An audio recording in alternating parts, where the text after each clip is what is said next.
Well, good morning, everybody. This is Sean Conrad. I'm the Executive Director of the Chamber of Commerce, and we are honestly, I mean, I hear this all the time, but we're so excited to do this morning.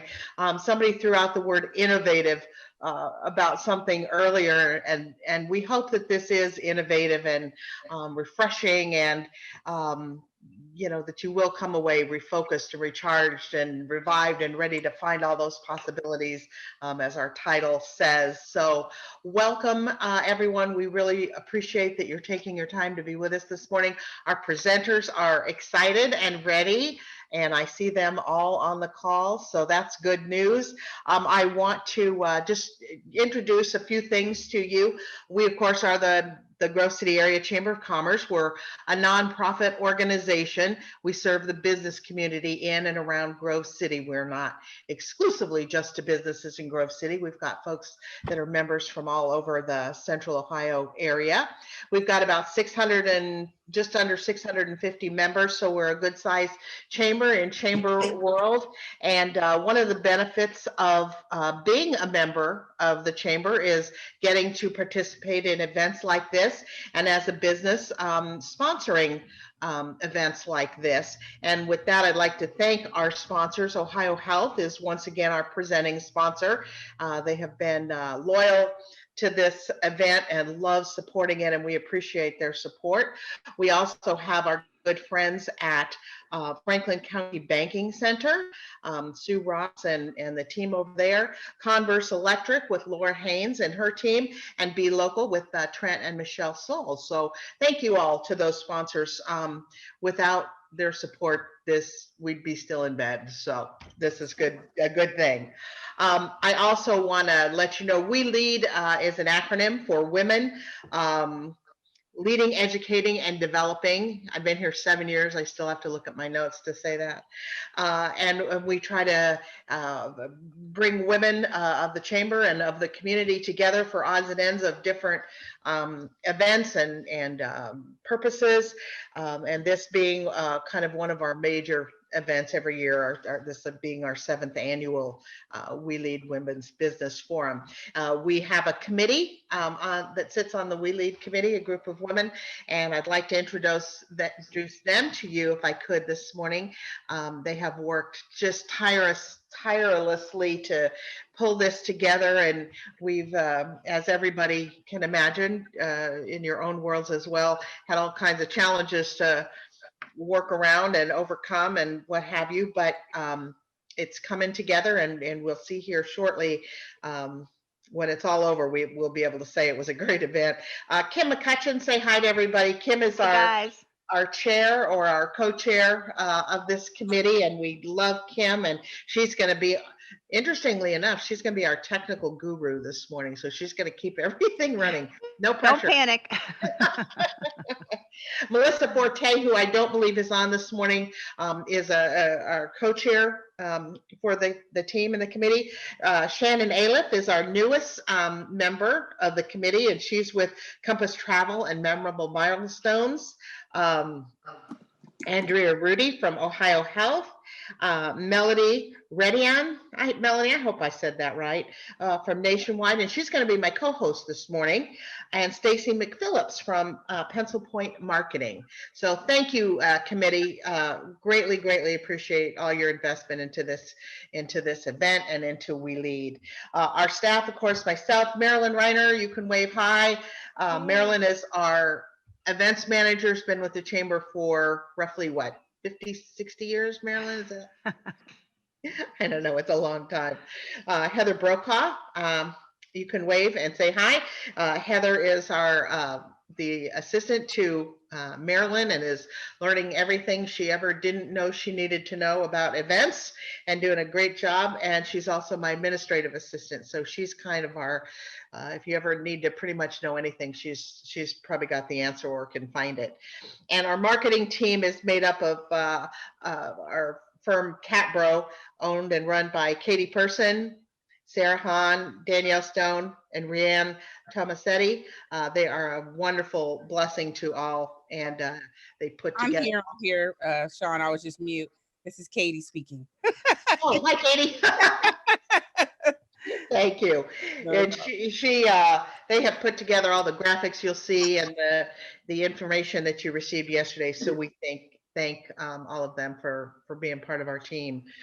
Our mission for We Lead is, as I said, leading, educating, developing, but that word isn't really complete. We need to add an S to it for serving. It's very important that we serve in our community as well. And so this morning we're excited to once again be able to support our good friends at the Women's Refuge.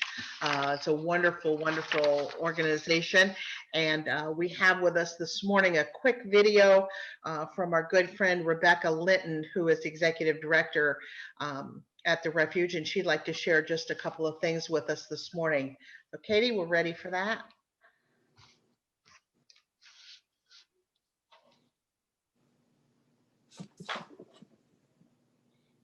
Uh-oh.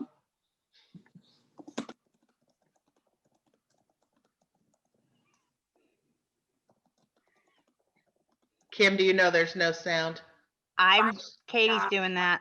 Or, that's what I meant to say. Can you guys can't hear it? No. Okay, let me see. Let me turn it up a little bit more and see if you can hear it now.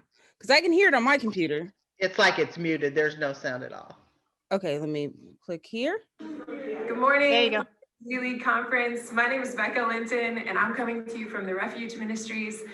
We are a residential ministry serving women, and there's a men's side as well, stepping out of addiction. It's a 13-month residential process, so they're staying with us all the way from detox, all the way through finding a new job, getting housing, settling in, getting to know their families, and being trusted, again, as women of God. So we're super grateful to partner with you guys at Grove City Chamber, but specifically at the We Lead Conference. Thank you for how you've poured into our women in recent years with donations, hygiene products, paper products, stuff like that, as well as giving financially. I can tell you guys, it means so much to have your support.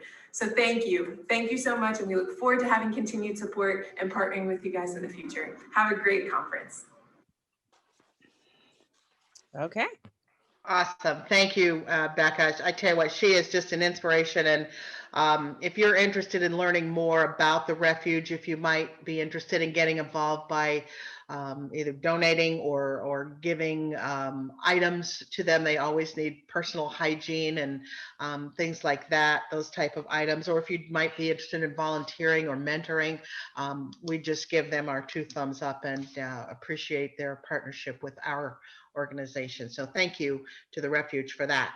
I did put their link in the chat. Oh, I'm glad you mentioned that. Thank you. Yes, ma'am. Uh-huh. Yep. Before we, did somebody say something? No. Okay. In your program guide this morning, you're going to find our agenda for today, which is up on the screen now. Thank you, Katie. Before we get started with our first presenter and on, I want to let you know, and we have a bunch of really fun door prizes for everybody this morning.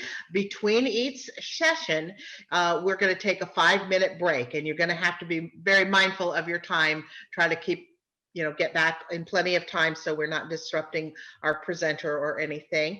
But during that time, Kim is going to put up the name of our next prize winner and what that prize is. So keep your eye on the chat in between breaks. You may be the winner of a really cool prize. So I think we just, did we put our name up for our first prize winner, Kim? We did. It was Tara Wilson, and she won the $25 gift card to Panera for being our early bird winner. Very nice. Well, congratulations, Kara. We'll have lots more names. And thank you. You're welcome. Kara, who are you with, by the way, this morning as you're joining us? I'm from Becca with Miss Camp. Oh, okay. Awesome. Well, congratulations. We're glad you're here. Thank you so much. I'm glad to be here. Good deal.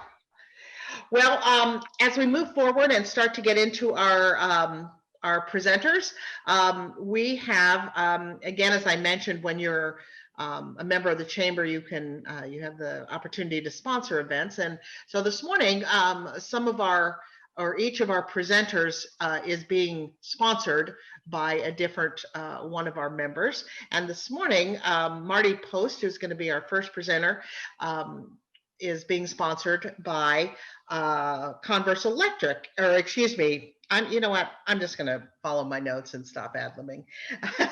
Laura Hand from Converse Electric is sponsoring. Would you like to go ahead and step forward, Laura, and give us that introduction?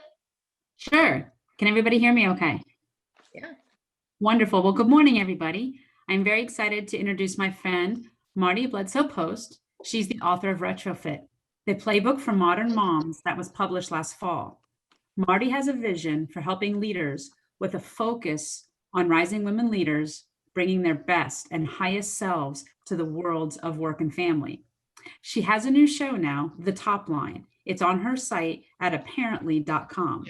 So find her blog where she records a new show every week with great information. So take a moment and check it out. The title of her We Lead session is How to Work from Home with Your Family or Manage Teams That Do, where you will learn smart strategies for working remotely from home with kids or manage teams who have to go through that. I've personally had the privilege of speaking with Marti on a panel, so I know you're in for some great insight. So please welcome my friend Marti. Thank you, Laura. Good morning, everyone. It's great to be here. I'm going to go ahead and share my screen so that we can jump right into our presentation this morning. And I feel a little tiny bit guilty because my children are not home at the moment. So I've been working from home with my family quite a bit over the last 7 months, but at this exact moment, I'm in a quiet house. Please don't tell anyone. Let's go ahead and jump in and talk a little bit about what this situation has been like. My journey toward this work comes from the fact that I spent 20 years doing marketing and corporate training work in the digital realm and also trying to raise my family until one day I realized that I was kind of at odds with myself on those two paths, that I wasn't set up to be supported at work and I wasn't really set up, families really are not set up. And so I decided to start a company to do something about that. So apparently began almost 3 years ago now. I do a lot of individual work with parents and also work with companies around Central Ohio, talking to them a little bit about how they as employers can bring forward more resources and support for the working parents who are within their ranks. Our programs are highly recommended by people who've had the chance to go through them. And we find that what we're mostly able to provide is a sense of support and resources for those parents who are trying to juggle going to work, going to school events, raising their kiddos, doing the best they can in all of those roles.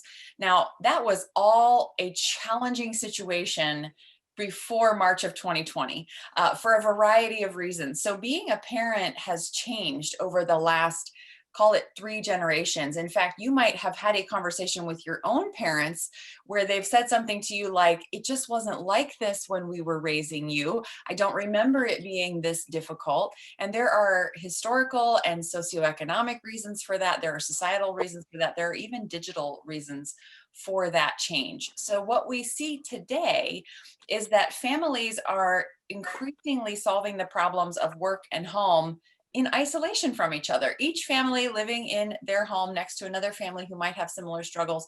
But we don't live in multi-generational families very often anymore, and nearly half of grandparents live 5 or more hours away from their grandchildren. Now, again, with COVID this year, that's something that has been thrown into flux. Even if you had help from nearby grandparents, that probably went on at least a bit of a pause as the pandemic first broke out for health concern reasons. So we see families sitting in a more isolated position than ever before.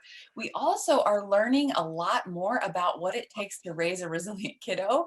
And part of what we're learning is that 20% of our school children do not classify as what we call neurotypical, meaning they don't learn in the same way that other mainstream kiddos learn. So if we've got 20% of our students experiencing something that could be autism, Asperger's, highly giftedness, sensory processing challenges, ADD, or a child who fits that description in 2 or more of those categories and is classified as twice exceptional, all of a sudden sending the child to school and saying, the teacher will take care of it from here is no longer an option for many parents who are being asked to step in as more of an advocate, as more of a voice for their children. This does not necessarily mean our kids have changed. It means what we know about our kids has gotten much deeper and more rich in this generation, which is a blessing and also a lot more work. Not to mention the fact that prior to COVID, the average school year included 28 days out of school. And that is, if you're counting, way more than a lot of people get for their paid time off in a year. And that's assuming that all of your paid time off could go to cover your kids' school days, and you would never on your own get sick or need a day for yourself or want to take a day off with your partner or on your own and just kind of relax. So the school calendar has been very out of sync with the work calendar for a long time. And we saw that really come to a screeching halt as we hit the pandemic. But before that even happened, families were isolated and overwhelmed. Heading into March of this year, many working parents were at their absolute breaking point of stress, of logistical challenge, of feeling like they couldn't necessarily keep all the plates spinning. And then we threw on top of that this completely unprecedented time where we had health concerns and the fabric of our systems sort of crumbling out from under working parents. One of the most important realities that this brought forward is that when you are going to work every day and your child goes somewhere every day, the background of who and how you are as a family kind of stays in the background. So you might be a single parent, you might be co-parenting with a divorced partner, you might be a dual career household where everybody's leaving every day, or you might be one of those couples with no kids or maybe fur babies at home. But when you walked through the door of your office, all of that went into the background and you showed up as your professional self, bringing your skills and experience into the role and leaving all of that stuff essentially behind. Not that people don't know what your background is, especially in work cultures where we're all very close and friendly, but frankly, it didn't matter. And then all of a sudden, when so many of our school kids were home, 95% of US school children were home in March, and 50% of white collar workers were working from home. And all of a sudden, our family background became front and center at work. Literally, children running through Zoom calls, dogs barking, doorbells ringing. If you are a single parent, all of a sudden it became painfully clear, perhaps to your coworkers, that you didn't have anyone to help you run interference with the kiddos during the workday. And so that became the foreground conversation instead of the background conversation. So when that happened in March, we created a free parent resource group on Facebook. You can actually search it in groups for just parent resource group. You can join. I'm still personally approving all requests to join the group, but across that group of several hundred parents, we have been asking them all this time, what are your tips? How are you getting through this? And what I'd like to share with you today, and this is actually also in the handout, are the things that we have heard from parents that are working really well. So the first thing we heard was to carve out workspace for the parent, for the children who are at home trying to get, at this point, perhaps some online remote learning done. If you have what I call double duty parenting, meaning there's two of you working from home, then somebody, probably both of you, needs a door on your workspace. Single parents don't necessarily have that option. They need to keep one ear open. So keeping that door open is something we've heard from our single parents who are trying to do all of this alone. Obviously, the age of child equals their understanding of doors. So if you've got really little ones, they might not grasp what a closed door means. You might need a bright red colored construction paper stop sign on the door, or some sort of level of communication outside the door. Older kids can leave notes for you on sticky notes, and you can answer those when you come out. But the idea is, depending on your age of child, to really try to figure out how can you set a boundary there. Headphones for the whole family. I can't even tell you how much peace this brought to some of our parents, and especially in my own household, I can relate. When not everyone has to listen to everyone else's calls, that really helps. And that goes for the parents too, on your business calls. Time zones may also be needed. We're going to actually spend some detailed discussion on time zones in a few minutes, so I'll share more about what that means. But essentially, it's chunking out your day with your partner or with your kids as you head into it, and making sure that everyone understands who's on point at at what time. The other thing is to try to make these work zones fun. And I know that that sounds like another thing to do, but remember, when a child walks into his or her classroom, they have a spot. That spot typically has their name somewhere on it. It might even have something colorful and fun. So kind of adding some of that pizzazz will help them. Now you're going to notice at the bottom of every single one of my tips here, I have an extra little caveat that says if it doesn't work, because I know and you know that the reality of all of this sometimes is the best tips are not necessarily going to play out in your particular household. So if this doesn't work, one of the things that we've talked about in the group, and I've personally tried, is to keep my own essentials ready to move. So I am the one who is more nomadic in the house than the kids. They are set. If they're getting interference or I'm getting sound interference or something, I have the laptop. I have a bit more resilience to adjust. So I get up and move. Number two, we heard a lot of parents say dress the part. Okay, so this is interesting. I've got the guy here in his pajama pants and his tie, but honestly, what we heard is that this sends a powerful signal for you to switch from your home self to your work self. And doing this first thing in the morning helps you avoid that sort of get caught up in work, answering emails, and all of a sudden it's 11 o'clock and you've got a call and you're thinking, oh, I've got bedhead. So going ahead in the morning and getting that dress part done, and even doing that with kids on days when they're doing remote learning, can help them set the mental stage over to doing school time. Making it fun, seeing how long it takes your coworkers to notice that you've got crazy jewelry or new accessories, or even your kids, and trying to bring in some element of this is a bit gamified and worth doing. If it doesn't work, no one can see your yoga pants on these calls. So it's something that is, possible to maybe do both, dress the part on top and comfy on your pants. All right, the third thing we talked about with our groups is this idea of zone scheduling or zone parenting. So this is if you've got two parents in the home working from home and designating one for kid duty or school, tutoring duty, and one getting work time. If you're in a single parent home, you actually are trying to add more switch time in your day. So looking at your meetings and figuring out, I need a 15-minute padding ahead of that meeting to get the kids settled. I need a 15-minute padding at the end of that meeting to check in with kids, and putting that on your calendar can really help. Designating who's in charge of kids ahead of time and including the kids this is crucial, especially if you've got an important call. So you have to signal with little kids who's their go-to. So this can happen in a couple of ways. One is to separate the working parent. Remember, I talked about doors. Another one is to think about something fun for who's on, kid duty or the kid captain. Is it a hat? Is it a cape? Is it a badge? Is it, something that indicates go to mom for this or go to dad for this? The data shows that moms are taking on way more of this kid duty. So it's important, if you're partnered, to have a good conversation with your spouse about stepping up and taking some of these kid zone times. If it doesn't work, try tagging in the other parent in a fun way. I know that's hard when sort of tensions are high and you're stressed about a call, but it can really go a long way. And couples told us that helps them get excited to help each other out. The fourth thing comes from our research around how we form habits. So we basically took all of our routines and structures and habits in March and we threw them all up in the air, and then we watched where everything landed, and maybe we started some new habits, or maybe we didn't even know we were starting new habits and just routines started to form around this new, what we might call new normal.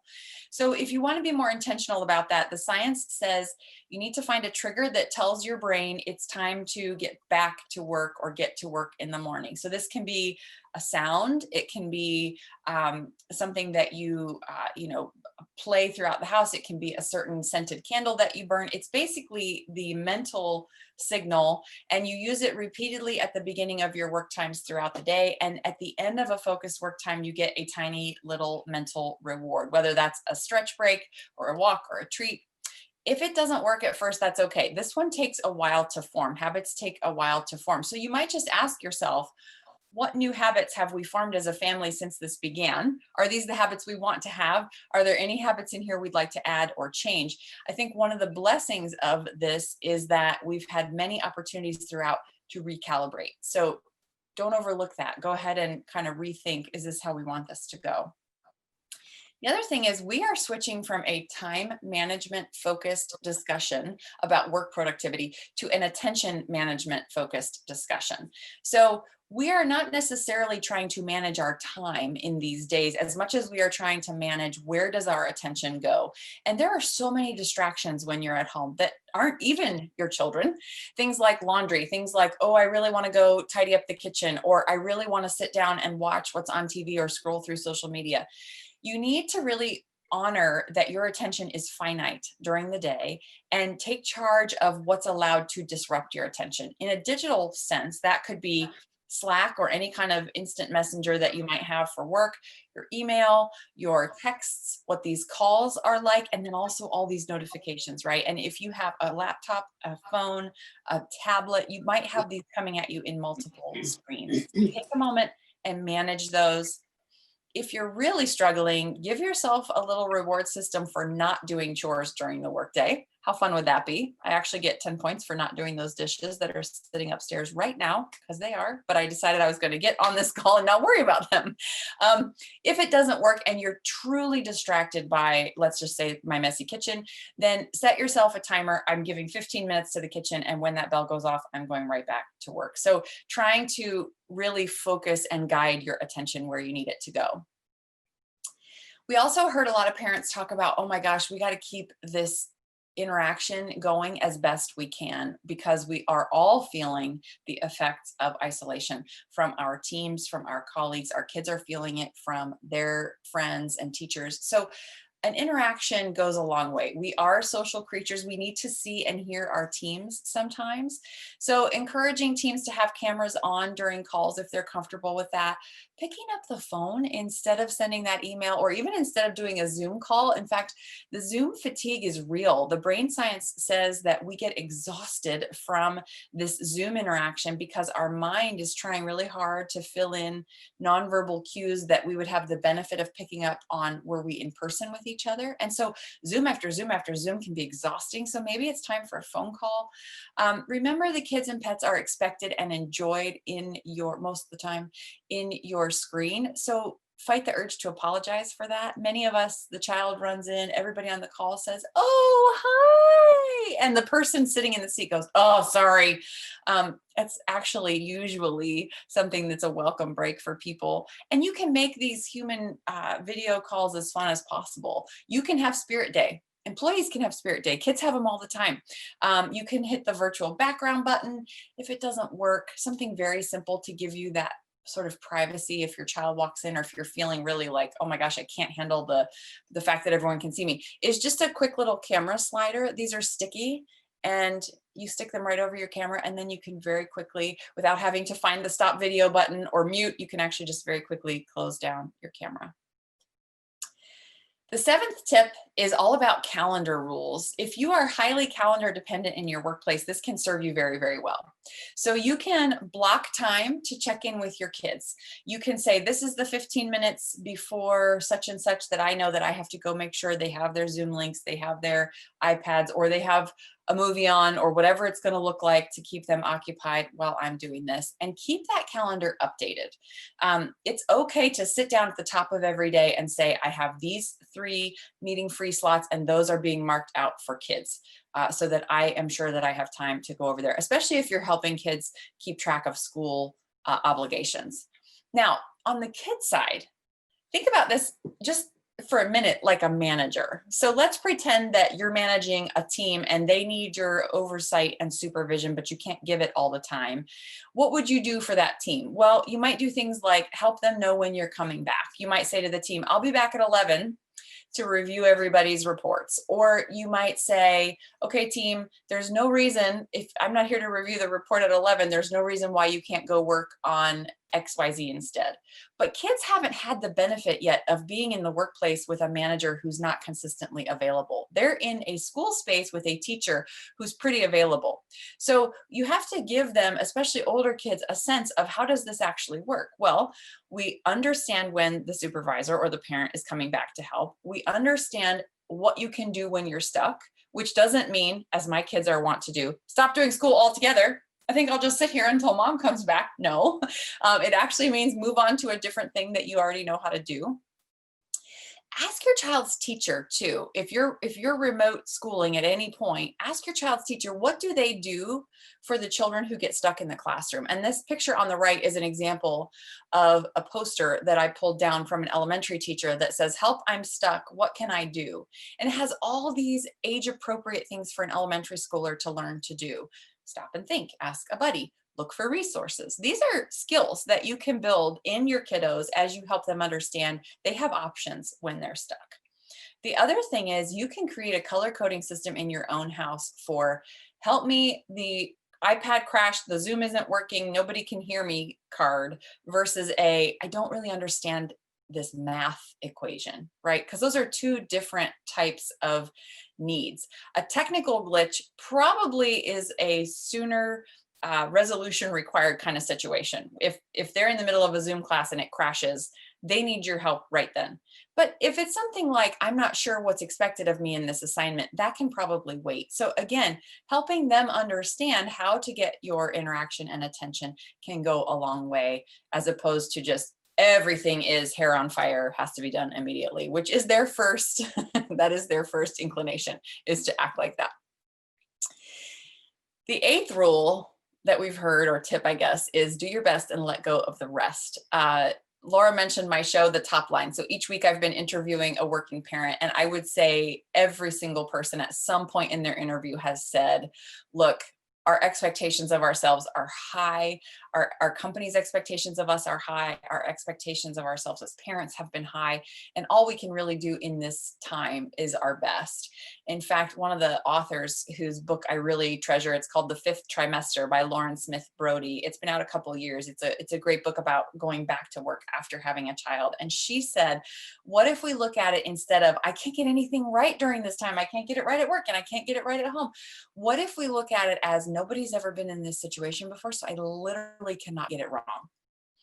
Doing my best, trying every single day, and there are no wrong answers in this because it's a completely new situation. And I love that idea of, instead of focusing on "I didn't get it right," give yourself a little grace and go, well, can't get it wrong. Those are our tips for the family side. We're going to talk a little bit coming up here about the tips for managers. One more thing though, on working from home. This is a quote from somebody who left the corporate world to start his own business. And I thought it was so applicable to what we're going through today, because while you do leave the workplace behind in this new normal, what you are likely to find when you work from home with your family is a whole lot of you. And what that means is you are still working in the construct of how you as a person respond to stress, what things you need to be at your best capacity, things that perhaps in the workplace you would have been educated about through something like a DISC profile or a Myers-Briggs assessment with your team, right? We've done these things in the workplace historically where we said, here's how we all work together, and so is, a leader, and so is more quiet, and so needs more processing time. And we start to learn how our teams function together at work through these kinds of tests. On the home side, there are similar things.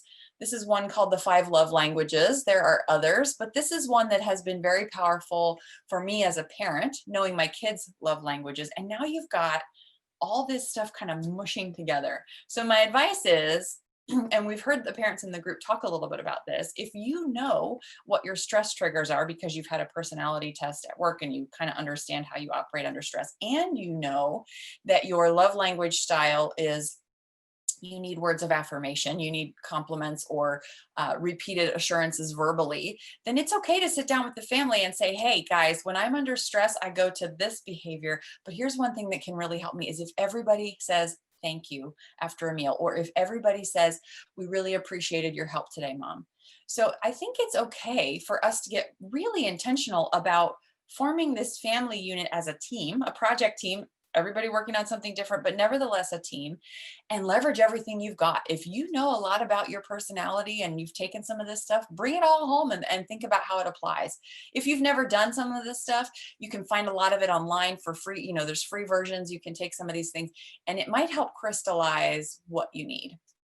From an age-specific standpoint, here are some of the tips that we have heard at different stages.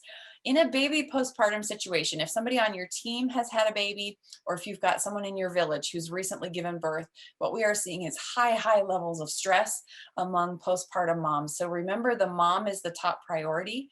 Extra support may be required above and beyond work hours or ahead of coming back from leave, because the isolation during this time for a brand new mom can be particularly scary and painful. So checking in often if you've got someone on your team who recently gave birth or someone in your village, and finding ways to help is incredibly crucial as we try to support women who are going through the postpartum period during this unprecedented time. For toddlers, we heard a lot of parents say, oh my gosh, they still need to connect with their friends, even though they're very little. If they were out of daycare for a while, they may have missed that interaction if they're still not back. Remember, in a daycare setting, toddlers have their day broken up into short little pieces. And many times throughout the day, they are getting an opportunity to get tired out, probably outside. So try to get that into the day early and often. Have a safe space where your toddler can go so that you can take a call or go to the bathroom, something where, you know, they're not going to put toys in their mouth or whatever that looks like.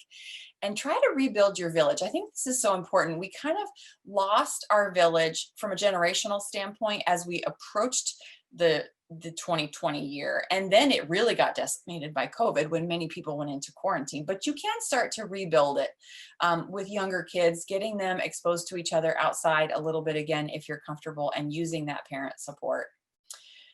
With preschoolers, they can benefit from Zoom calls with family and friends. They also really benefit from a hyper-organized play space. If you've ever really looked around a preschool classroom, it's not chaotic with lots and lots and lots of mixed up toys. It's very organized with this bucket of this toy and this bucket of this toy, and there aren't that many options.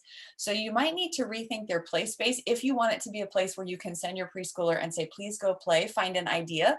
They have to understand what the idea options are. The other thing is, I'll share a tip I learned from my children's preschool teacher, who I think was a child whisperer. She had this phrase she would use, which is, I'm going to have you blank. And it works every single time. So it goes like this. Instead of, you know, don't bang your spoon on your plate, you say, I'm going to have you lay your spoon beside your plate because we don't need noise right now.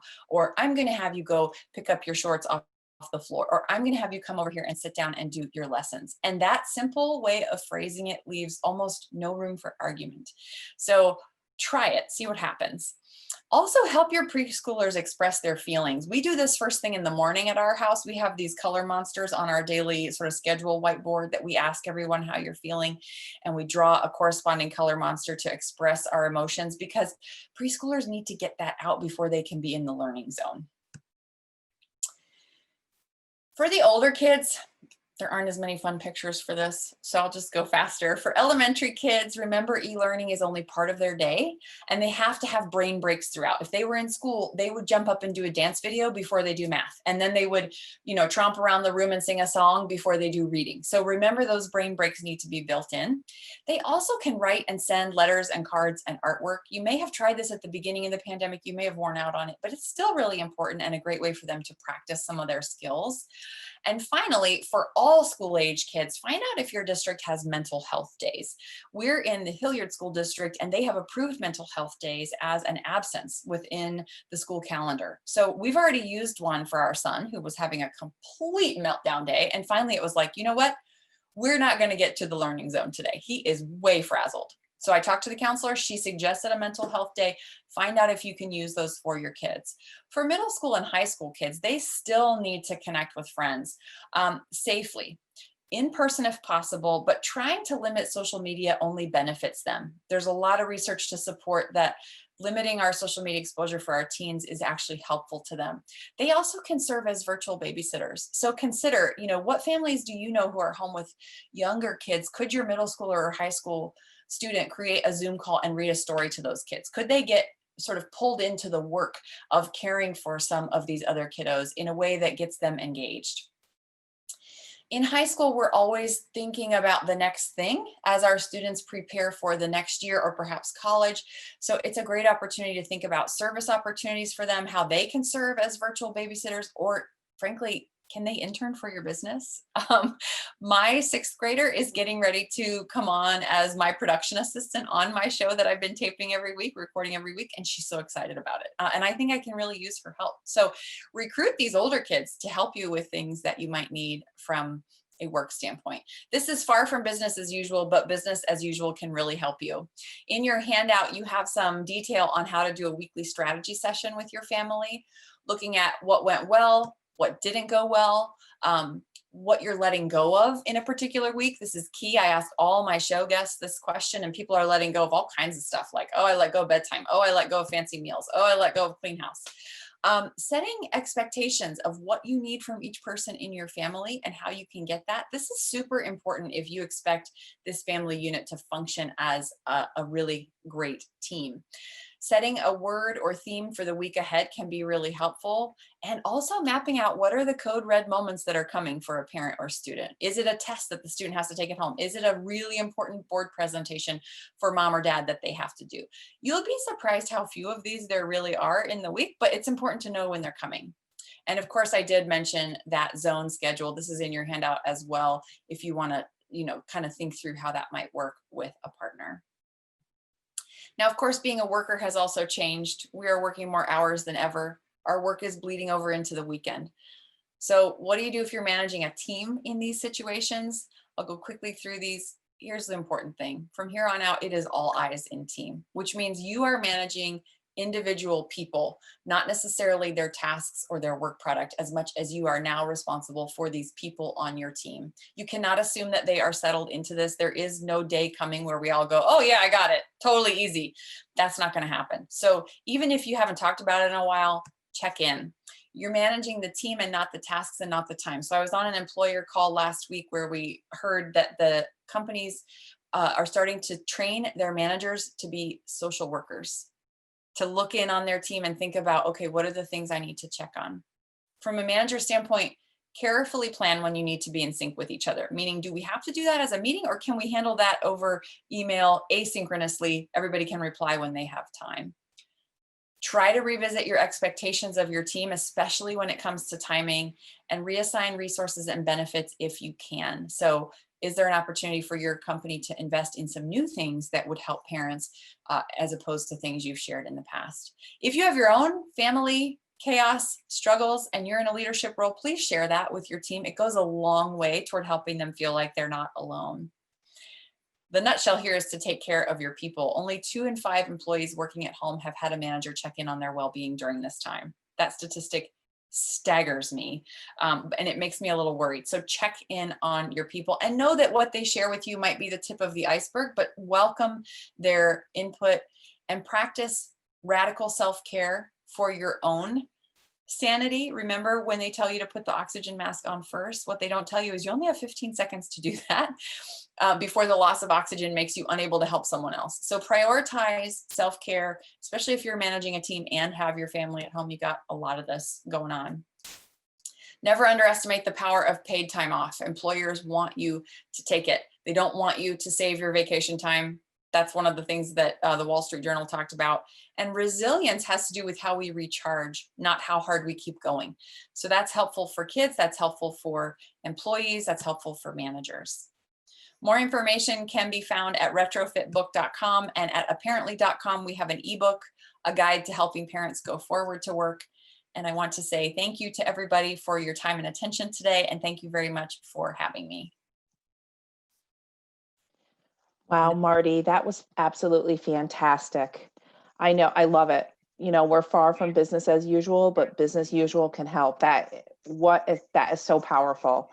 So thank you. I am sure everyone took something away. It really resonated with all of us. For me personally, I like the trigger and reward, so I'm going to start thinking of some fun ideas. And I like to theme everything. So the theme of the week. So that's my next challenge too. So great job. Thank you so much. Well, guys, I think it's time to take a quick break. So remember, they're 5 minutes in length, and come back because we're going to do our next door prize winning, and your name might be the lucky person. So we'll see you in 5.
Okay, everyone, we're winding down to our last 30 seconds of our break. So hope to see you back very soon.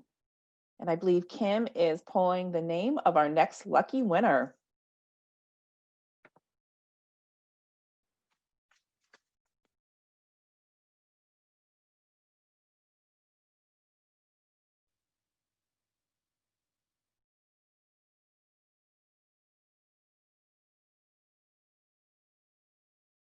All right, well, welcome back, everyone.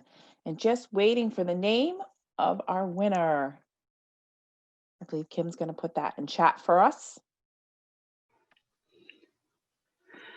Hey, where did I put it? Oh, shoot.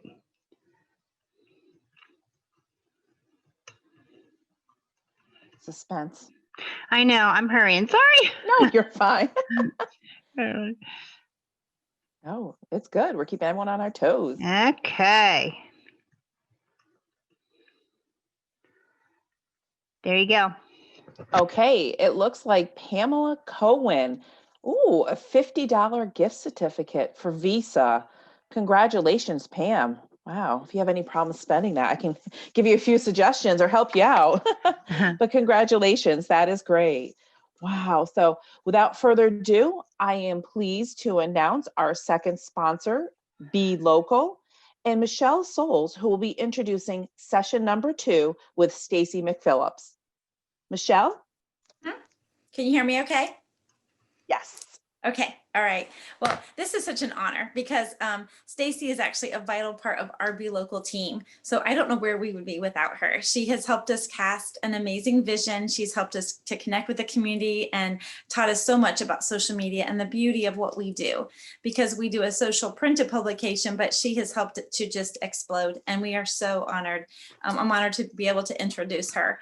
But she knows everything about marketing. She's got experience. She calls herself a generalist because she is good at a lot of different things. So she can teach small businesses about branding, about customizing their marketing plans, about the importance of building customer relationships and creating a loyalty, especially a loyalty to the brand, and making sure that you cast that vision well. She is an expert with strategies and the digital part of it. And she's just like the brain of our team. So we love having her on our Be Local team. So I know you're going to learn a lot.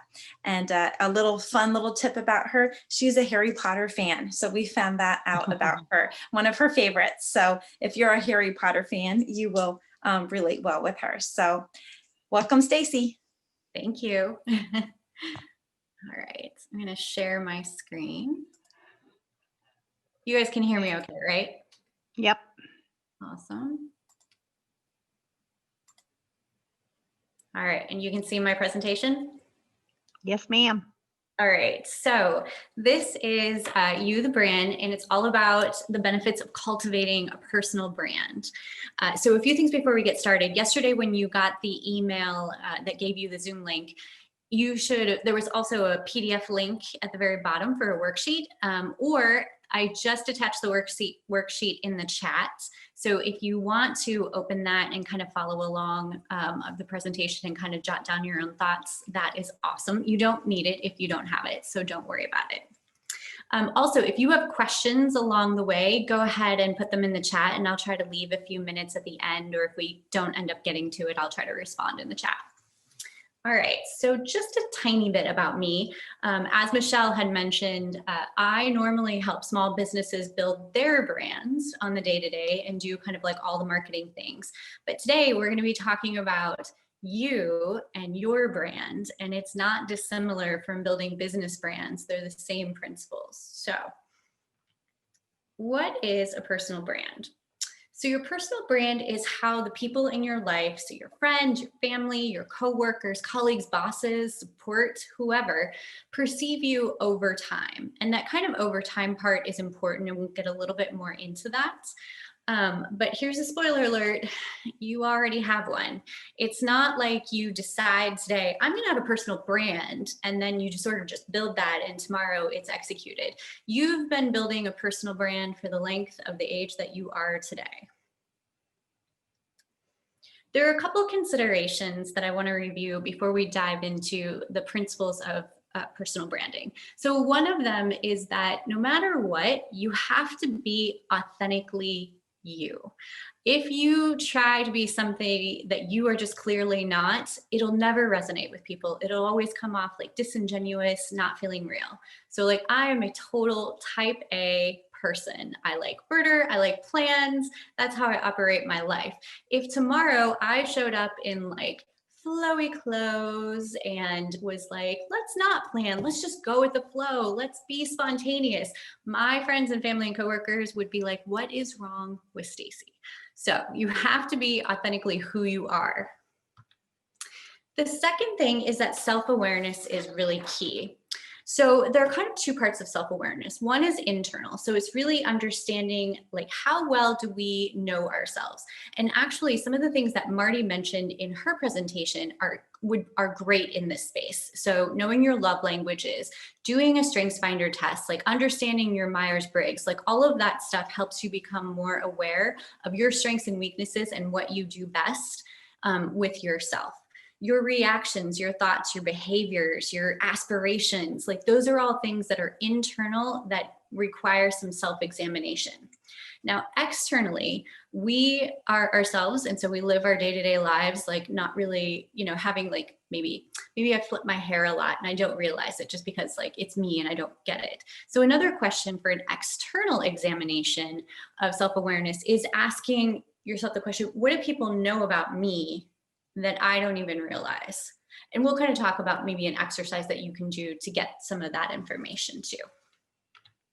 The third is at the end of the day, we as women spend a lot of time worrying about what other people think about us. And we can't control any of that. So I can't control what somebody else thinks about me because I'm not their brain, I'm not that person. So we put what we want and what we feel good about out into the world, influencing and cultivating a personal brand. But at the end of the day, we can't control what anybody thinks about us. So just stop thinking about it.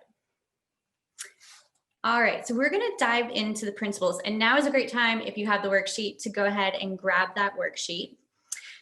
Filling out the worksheet might be a little hard if you've never done it, if you've never gone through this exercise before. So a few things, like one, you can just jot down your thoughts as you go through, and you can do that on a blank piece of paper too if you want. The other thing that you can do that I found helpful, some of this is a little bit conceptual, is you can fill out the worksheet for a friend. So just pick anyone that you know and fill it out for that person. And you can use that as an example if you want to go back in later and fill it out for you. All right, so the principles of branding, there are 6 of them: personality, communication, experiences, visual identity, values, and consistency. And these 6 principles are not necessarily distinct buckets. They kind of bleed into each other. Like your values are probably going to affect like your personality and the way people interpret you.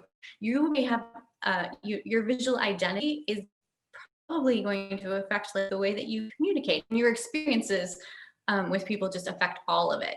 So that's one thing. The other thing is the dynamics of each principle are going to be different for each person. So somebody may have a very strong visual identity, but I may never know like what their actual values are, or vice versa. I may understand like what somebody stands for very clearly, but their visual identity is just a little bit more on the normal and mainstream. So I don't know about you, but I always learn better when I have an example, especially when we're talking about these sort of conceptual principles. So I was thinking, who is a woman who sort of embodies all of these principles that I could use to create this example along the way? And I chose Ruth Bader Ginsburg. And so this is Ruth, and it's from The Atlantic magazine in 2019. And I actually really love this particular image because some of the principles of branding are even present. So one, we have this visual identity of Ruth, which is very well known. And then we also have her labeled as a feminist, which is sharing her values with us, and a button that says I dissent. So a little bit more about Ruth's communication style. All right, so let's dive right in to personality. So on your worksheet, it asks you to enter 3 adjectives you would like people to use to describe you. So not necessarily 3 adjectives that people would describe you as, but ones that you want to put forth out into the open to influence people and what you want them to feel as your personal brand. Now, if this is a little bit hard, this is where you can do an exercise that is in self-awareness too. So you can reach out to a handful of friends and family, colleagues, coworkers, whoever you want, and ask them to tell you what are 3 adjectives you would use to describe me. And chances are you're going to get a bunch of answers back, and some of them are going to be similar, but nothing is going to be the same. Everybody's going to have a different adjectives for you, but you might see some trends. So one person may say that you're nice. Another person may say that you're thoughtful. Another person may say that you're kind. So those are all kind of similar things that you can understand, like, this is how people feel about me. But what you really want to do is take that set and figure out, what do I want people to know me as? Okay, so we are going to do an activity here. So we'll just take 60 seconds, but in the chat, what are some adjectives that you would use to describe Ruth Bader Ginsburg?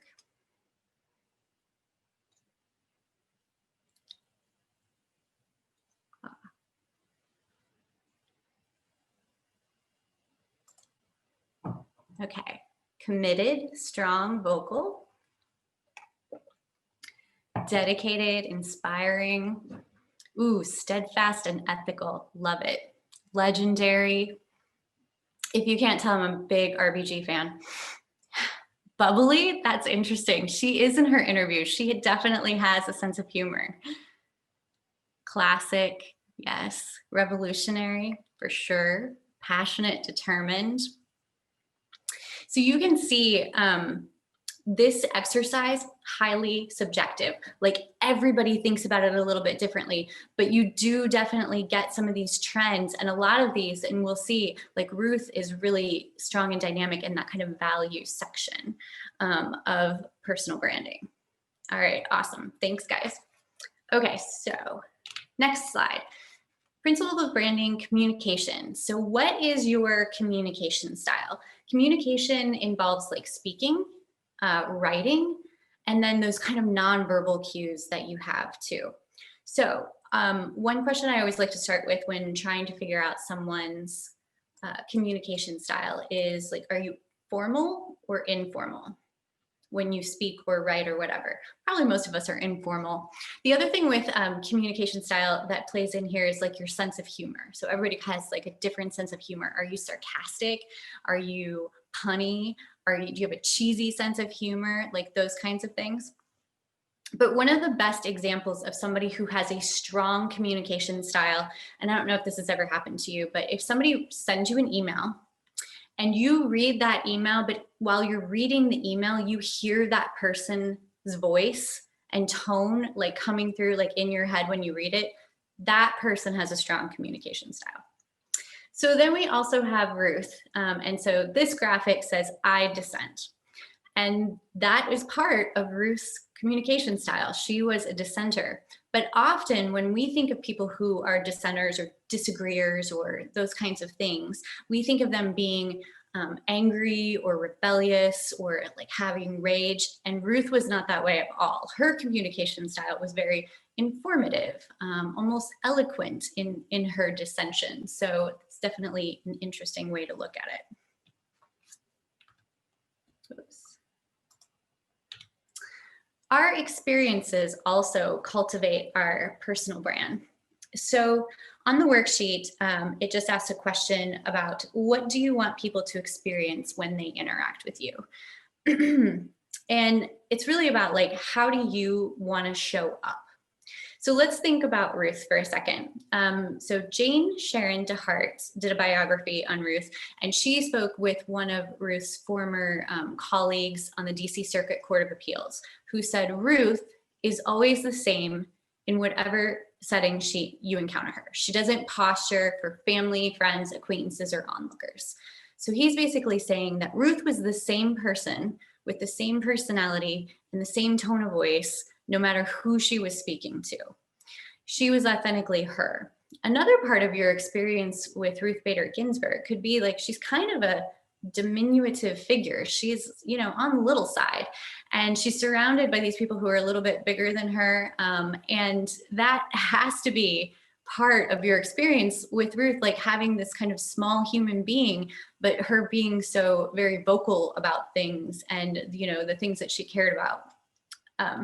So think about your experiences and like how you want to show up with your people. So I don't know about you, but I have this friend who's always 15 minutes late. Like I know she's going to be 15 minutes late. I know she's going to show up and she's going to be frazzled. And while I am always on time, and early for everything, I love her so much, and all of her other things all of her other like attributes make her so worth her showing up 15 minutes late. But it's who she is, and she knows it, and she's okay with like showing up like that. So like thinking about those kinds of experiences with people and like how you want to show up. So the next principle is your visual identity. So this is really, how do you show up visually?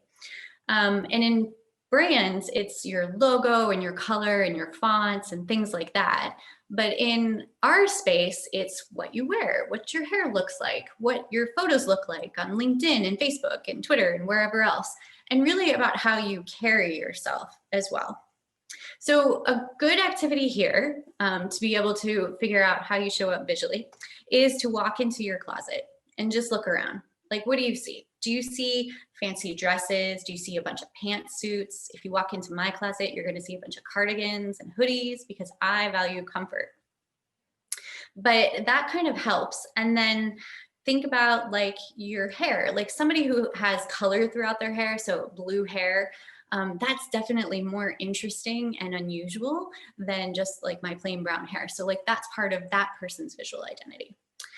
And I really love this image that was just on the cover of the New Yorker a few weeks ago, because it really exemplifies what a visual identity means. So this image is so clearly Ruth Bader Ginsburg, but her photo's not even on it. Like her face isn't on it.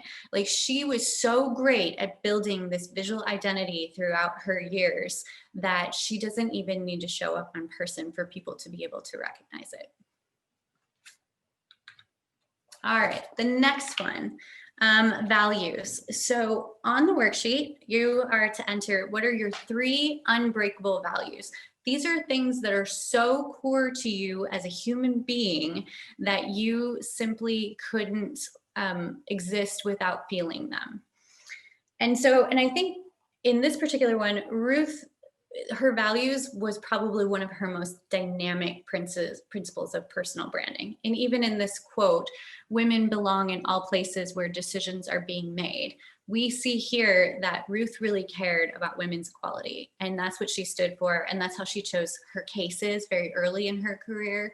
And those are the reasons that she would dissent in opinions of the Supreme Court. And so those are core to who she was as a human being and very special to her. So take some time and examine like, what are those things? There may be more than 3 that you feel are so core to you, but then live those every single day. They are part of who you are. So the last principle of branding is consistency. So on your worksheet, you have a scale of 1 to 10 just to sort of evaluate like how consistent you feel you are in your personal brand. 1 being very inconsistent, 10 being very consistent. And this is a number that can change along the way, so that's fine. But consistency is really about how we show up over and over and over again.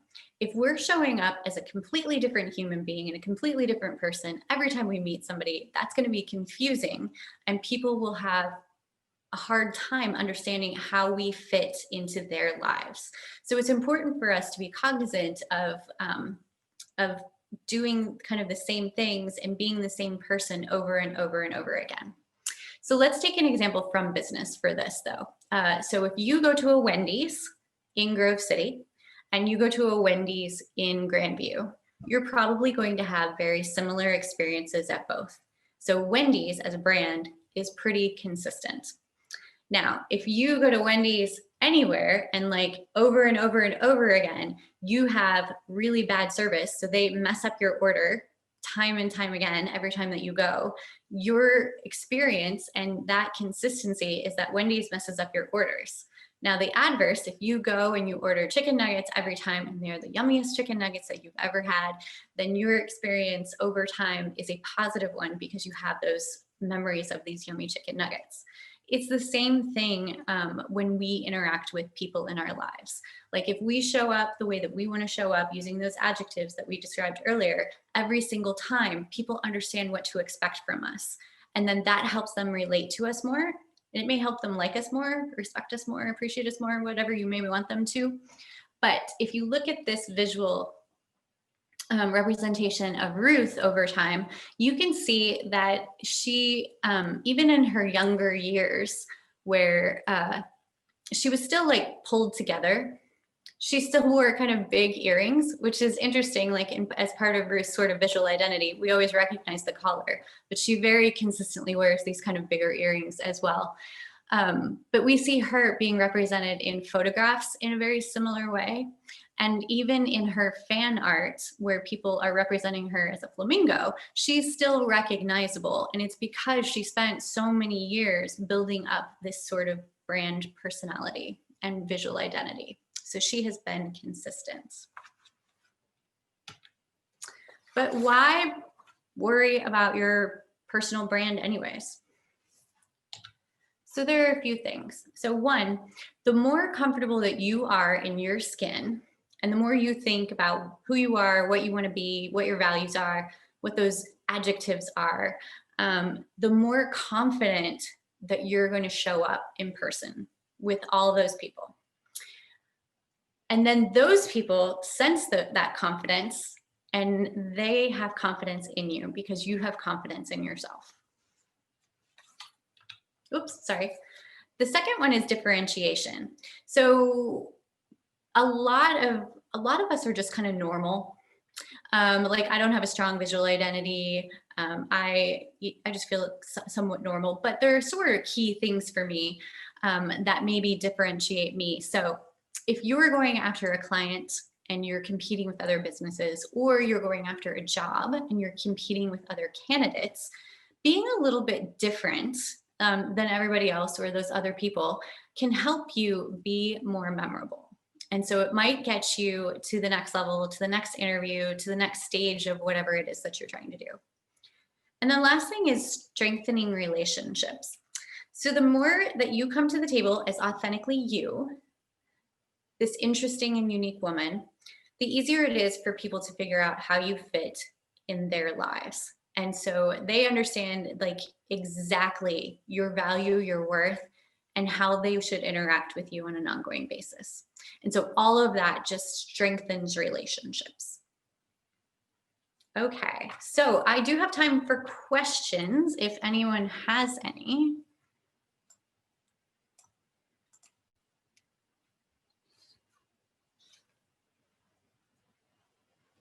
Or comments or feedback.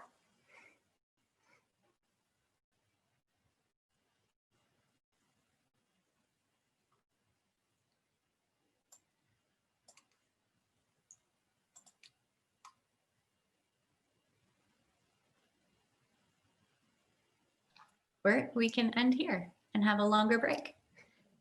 Stacy, this is Sean. I hope you can hear me. I've got a quick question. Sure. So regarding your personal brand, how do you sort of confirm that the things that you're suggesting we do are actually happening? Like I may think that I'm consistent and pretty much Sean wherever I go, but how do I know that it's being seen that way on the other side? Yeah, so your best thing is to ask somebody. So the people that see you every day, and maybe even a variety of people, so friends, and then the people that you work with or whatever, and just say that question about self-awareness. So what about me do I not realize about me is a great question to ask people. And I'm sure that you'll figure out some things, but if you're a highly self-aware person, then some of those things won't come as a surprise. But there'll probably always be a little bit something that somebody knows about you that you don't realize. So that's a fun exercise. Okay, that's great. That's great. Thank you. Let's see if we got any more questions in the chat. Yep, I was just taking a look in chat as well. It looks like we have a lot of thank you, Stacy. Great presentation. And someone did ask, will these presentations be available to view again later? So I know we're recording, but Sean, Kim, I'll default that back to you. We are recording. I don't know if we're going to, we'll have to, we never talked about that, if we were going to go ahead and just, and have it for later.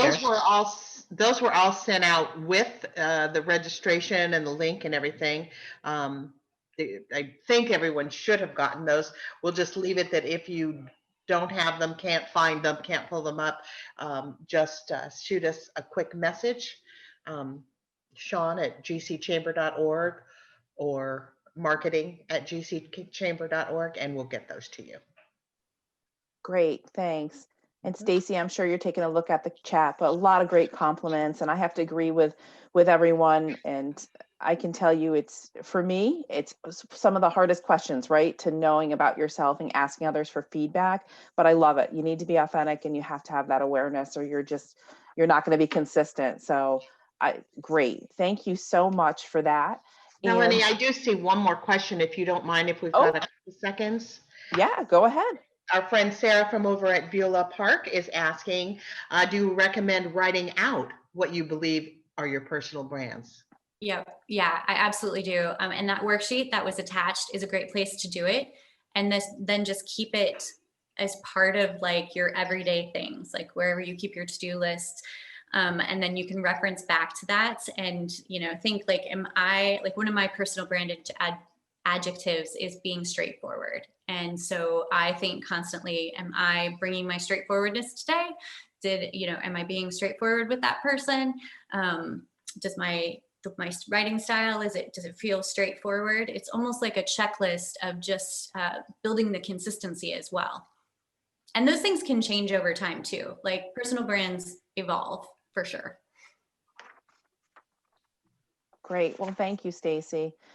And I think it's time for another break. And we will be making sure we draw the next door prize winner during the break. So stay tuned, and we'll see you in 5.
Can anybody hear me?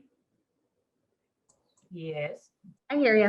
All right, sorry about that. Looks, for some reason, I got bounced. So let me get back to our time slide. All right, let me take us back to where we should be here. There we go. Sorry about that, guys. No problem. It's okay. I tried to slide back in real smooth. Hey, that's all right. We're back on track. Doesn't matter.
Okay, we're going to start back up in about 15 seconds. And I know Kim is going to pull our next winner.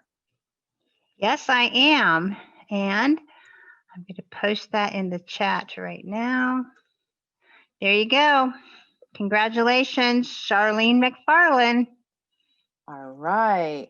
See, oh, another $50 gift certificate. That's going to Yep. be towards a Oh. piece of Touchstone crystal jewelry. So, excuse me. That's great. Wow, congratulations, Charlene.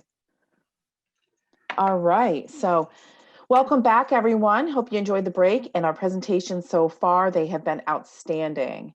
And Franklin County Banking Center is once again proud to be a sponsor of the Grove City Area Chamber We Lead Women's Business Forum. We are happy to welcome Rhonda Shepard, published author, Christian recording artist, former mayor, and life coach. I'm sure Rhonda will have many words of wisdom for us this morning. Please welcome Rhonda as she shares the Rhonda Honda Odyssey, recharging life lessons learned over 300,000 miles. Take it away, Rhonda. Melanie, thank you so much. Ladies, I am so excited for this day. Unfortunately, I had computer issues and my Microsoft Office isn't working. So we're going old school with paper, pens, and markers. So I really hope that you have a piece of paper in front of you, probably a couple sheets of paper, because we're going to do some graphics. In the next 30 minutes, it is my privilege and my hope to walk you through a couple of the life lessons that I have learned over 300,000 miles in 14 years, and I still have my Honda Odyssey. So my family, we all dub it the Rhonda Honda Odyssey. It is my car, but I have learned so many life lessons, and truly it has been the vehicle for my personal growth. I absolutely love a couple things that Marty, and well, a lot of things, but a couple key points that Marty brought out, that radical self-care. You know, that is so critical for us women, and especially the year 2020. I don't know about the rest of you, but in my lifetime, I've never experienced a year like this of ups and downs in the roller coaster ride for our family and myself. So self-care is more critical now than ever, physically, emotionally, mentally. And then also, Stacy, self-awareness. I mean, hello, as women, we are like these pitchers that we pour and pour and give and give and give. And we don't realize that we're bone dry until we're overwhelmed, we're stressed out, and we pretty much snap. Whereas if we were constantly putting us higher in that priority list, we would always have a constant flow to give to our families, to our workplace, and to our communities. So I absolutely love, those are the two things that segue perfectly into what I'm going to talk about. I'm going to share a little bit. I'm going to give you a little bit of an idea here of where we're going with my little workshop here. I'm going to share a couple stories because in 30 minutes, I really want this to be a time for you to take a pause and reflect, and the power of the written word. Many times we'll go to seminars, we'll participate, we'll hear a podcast, we'll go to a seminar, and we'll think, this is great information. I'll tuck this away and I'll do it when I have time. Or I'll reflect when I have a block of time where I'm by myself and it's quiet. Today, we're going to take a little bit of that time to reflect on not only the information that you've heard from Marti and Stacy, but to also focus on your personal development, because nothing is going to change unless you start taking those actions. So with that being said too, I'm going to lead you through a mini SMART goals exercise. I know many of us have done SMART goals before. This is the first time you've ever done it. That's why you're going to need a piece of paper. So we are going to do a little bit of an exercise to kind of help get you focused and do that. And if you have done your SMART goals, I'm hoping that I offer some insight that's going to help you break through some barriers, because there's always one area of our life where we're not excelling, or that we know we need our attention, but it's easier to do the easier things. And that one particular area of our life that we need to bring to the top of the to-do list always stays like, oh, I just can't get around to that. So I think it's good for me to start with where my journey began. I'm going to take you back to 1999. And that's really where my personal growth started. I had just had my third daughter had just been born. So I had 3 daughters, 4, 3, and 1 at that time. And Stephen and I'm from South Dakota. All my family is out in South Dakota. My husband is from Tennessee. We had no support system. And like Marti was saying, that it is taxing for a young mother and for families when you don't have that support or that village to help give you a break. And there were days, seriously, I loved being a mother. I had worked all the way up until I had my 3 wonderful daughters. I made the choice at that time that once I became a mother, that was going to be my primary hat until that time when they were launched. But I got to tell you, in 1999, I was depressed, I was overwhelmed, I was drained dry, and I needed something to recharge my battery because I was not happy. Motherhood is hard. You know what? Nobody ever really prepares you for the emotional, physical, and mental strains that it's going to take to raise these precious babies. And so I was sitting there thinking to myself, man, I really need something. And I don't know, I think it was just one of those divine moments, when you just go, help. And this little voice inside me said, you know what? Remember when you were back in high school, you did pageants, and that helped bring focus into your life. And at the thought, it was the oddest comment at that particular time, but I thought, a pageant? Well, I'm married, forget that, because I had done pageants. Every pageant I had entered up until that time I had won, but the last pageant I did, I was 18. Here it is, like 18 years later. And I was thinking about this and it wouldn't go away. And my sister called me and she said, hey, Rhonda, guess what I'm watching on TV? I'm going, what? And she goes, I'm watching the Mrs. America contest. You should do this. And I'm going, there's a pageant for married women. I said, oh my gosh. I said, I'm into it. I'm looking into it. And so that little bit of thing set me on my path. I was carrying around about 30 extra pounds with my third baby. I had gained 65 pounds, not real proud to say it, but hey, you know, it is what it is. And on a 5'2" frame, that's a lot of extra weight. So there was that little bit of there. And I thought, you know what, I'm going to do this. I am going to do this. So I went all in. It was so exciting because it was a fixed date on a calendar. And ladies, I will tell you, nothing will force you to get back into shape than knowing you have to wear a bathing suit on a stage in front of an audience and you're being scored. Okay. But I needed something that was going to push me out of that. So I paid my entrance fee. I had a year to prepare. I had my home DVDs. My girls worked out with me. It was awesome. I entered my first married women's competition in the year 2000. Didn't even make the top 10. But I learned so much. The next year I hired a coach.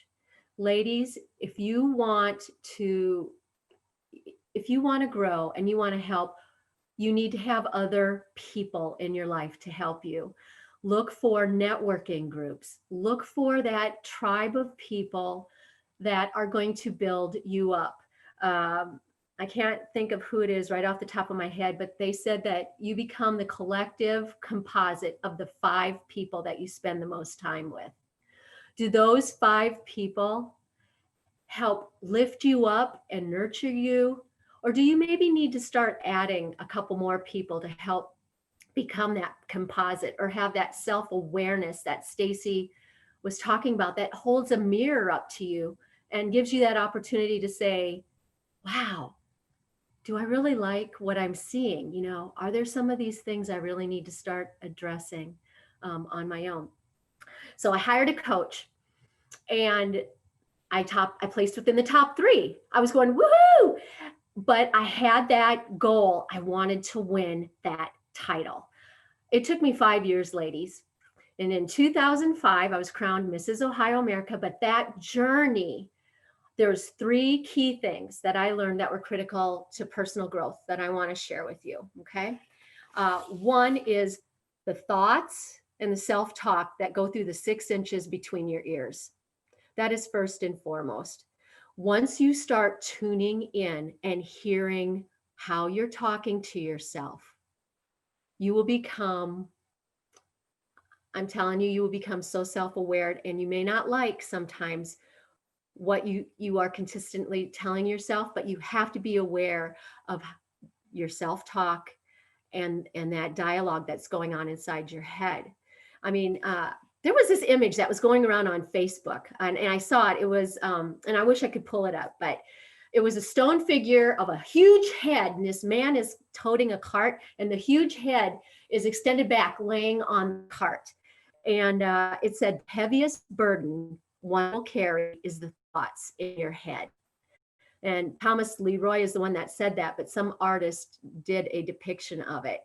It truly is. The thoughts that are in your head are going to catapult you to where you want to go, or they're going to completely hold you back.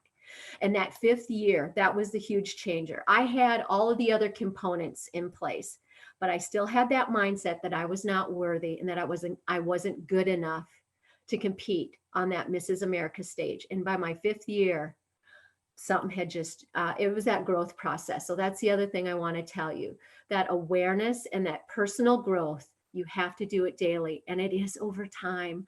I wish I could say there's just something, this great aha moment, and you're just instantly who you want to be, and things change overnight. There may be an aha moment that plants the seed that grows you into who you need to be. So be aware of that, and you need to take time to reflect. And that's where in those massive road trips, the Rhonda Honda came into play in the year 2006, when we needed a bigger vehicle to tote my family around with me when I was driving around the state of Ohio, making my appearances, doing public speaking, serving in a way that I never thought possible before that title came in. After I gave up that title, I thought, oh, now what? Where it's like giving birth. It's just like you prepared and prepared, prepared. You reached, here's the baby. Now what? And that's what led me to becoming a personal life coach. I'm IPEX certified. And then I'm also a John Maxwell certified life coach, public speaker, and trainer, because I wanted to focus on helping other women go through that same journey I had. Pageantry was a tool. It was a way for me to develop my personal speaking skills, identify my values, and really just give me a target and hone in my sight. And I wanted to help other women do that. And that's what I've been doing for the past couple decades. So that self-talk, the people you associate with, I want you just to take a quick think. Who are the top 5 people that are in your life that you spend the most time with right now? And jot them down real quick. Just who are those 5 names? You may have more, but think about those 5 people.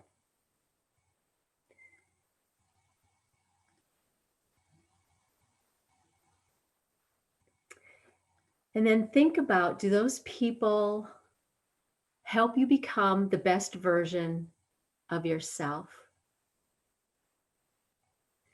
And if you're feeling that you need to maybe integrate some new people into that, where can you find them? So reaching out and really looking at that. And then the third key aspect to my personal growth, so there was my thoughts and my self-talk, the people I associated with, because I started surrounding myself with people of like mind, reaching out to other, primarily women, just because I just feel like sometimes there are certain topics and issues that men just don't get. I've had a lot of male mentors, but the women leaders, I think I have experienced the absolute most growth and change from. And then books, audios, and seminars.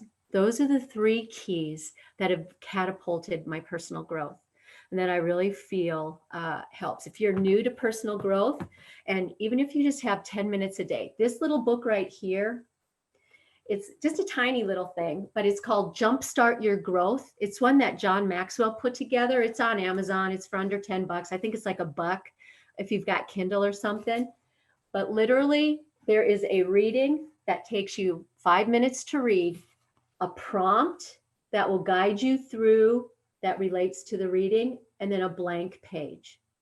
Journaling, I can't stress this enough. Writing engages a part of your brain and helps you retain things and bring such clarity that unlike no other. So each day, there's a different thing to focus on, and it's a 90-day thing. So if you're brand new to personal growth, you don't know how to start, or even if you are into personal growth, but you just need maybe a different resource, this is a great little resource. So those are the 3 things. Now this is where I need you ladies to grab a blank piece of paper, okay? Or if you've got something to write with. I want you to draw a big circle and divide it into 8 pieces of pie, okay? Doesn't have to be a fancy circle, just draw a circle and divide it into 8 pieces of pie. And I'm going to give you some of the titles. We're going to make a wheel of life. You can go online and Google all kinds of images for wheel of life. Again, this is one of the tools that we use when we work with personal development in my coaching that helps bring clarity. And then in each pie, you're going to label this. In one pie piece, put personal growth. Just write the words. In another pie, family and friends. Spiritual.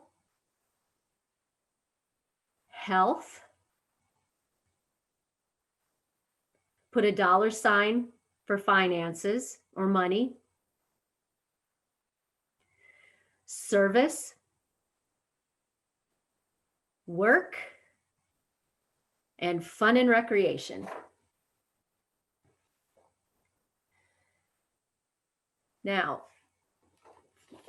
for the purpose that we're going to move into working through a SMART goal worksheet, I want you to look at this piece of pie.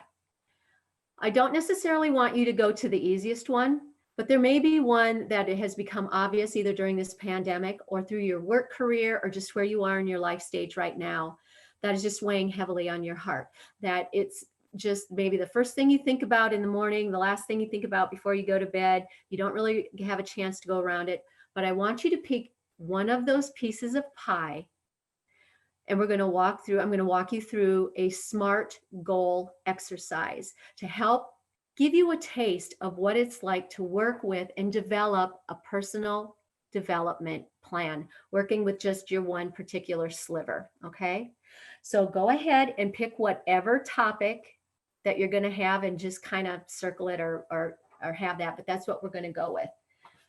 And then if you've got like some column on that piece of paper, if you got another piece of paper, write down the word SMART vertically down here. So SMAR and a T down the left side of your piece of paper. Leave space. There are stretch goals and there are SMART goals. Stretch goals are the ones that give us energy and they inspire us. They're the big picture things. They're the reason we get excited and energized. The SMART goals help build us to the stretch goals, okay? So the S stands for specific.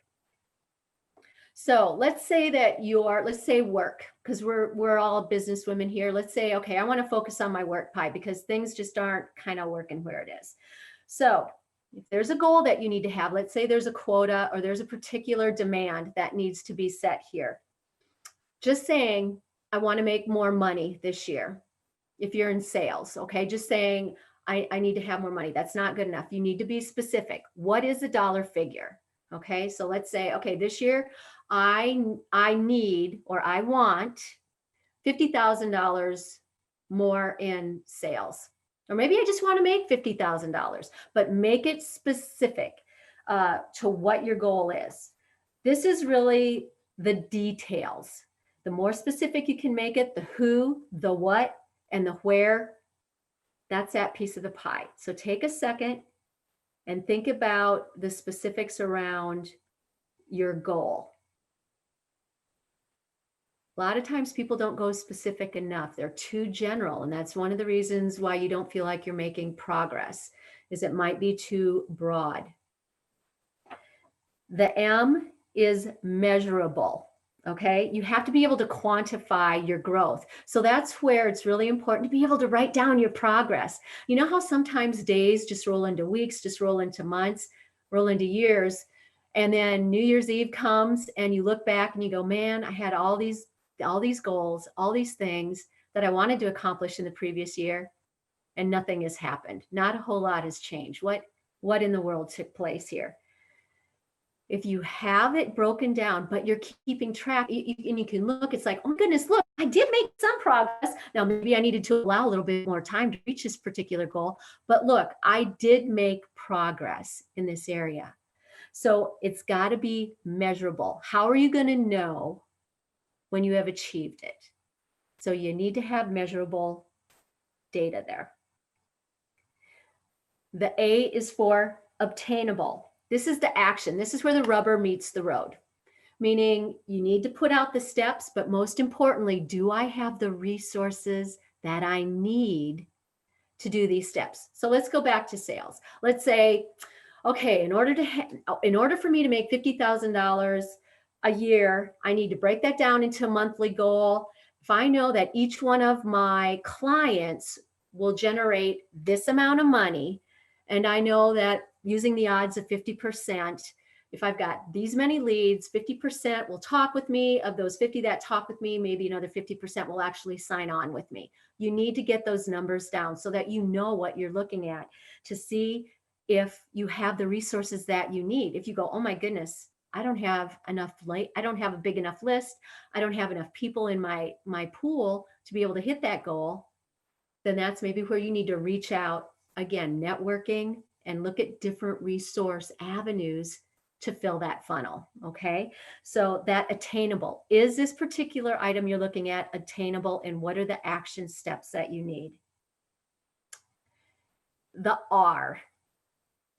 This one is what I have found personally in my life, and I've found in my clients' life. If there is stagnation and a reason for a goal not being reached, it is because of the R, and that's for relevant. You know, you can sit there and you can be as specific and create this awesome business plan, put all these goals, put dates on it, get the numbers, you know, where you're going to go and whatever. But you know what? If your reason why or the relevancy of that goal does not align with your values or who you are, you're not going to hit your goal. So that's where, you know, I love when Stacy was saying self-awareness is so key, because you need to have that development daily to figure out what those values are, so that when you're taking action, if you're seeing that you're hitting a roadblock, you need to sit by and go, you know what, is this my goal or is this somebody else's goal that's being imposed upon me? And if it's being imposed upon me, does it still line up with my value where I can make it my own, or does it go against one of my core values? And then the last one is time. You need to put a time. That's why, like I said, pageantry, I love it. Even if a woman just thinks, oh, I'm not a girly girl, I don't want to do it. There are so many other growth avenues, particularly there's a date. So find some sort of an event. If you're a runner, maybe you want to run. I don't run. Okay. Trust me, I don't run. I walk very quickly. But if you're a runner, you know, maybe a 5K. I think that's a realistic goal for runners. I mean, I don't know.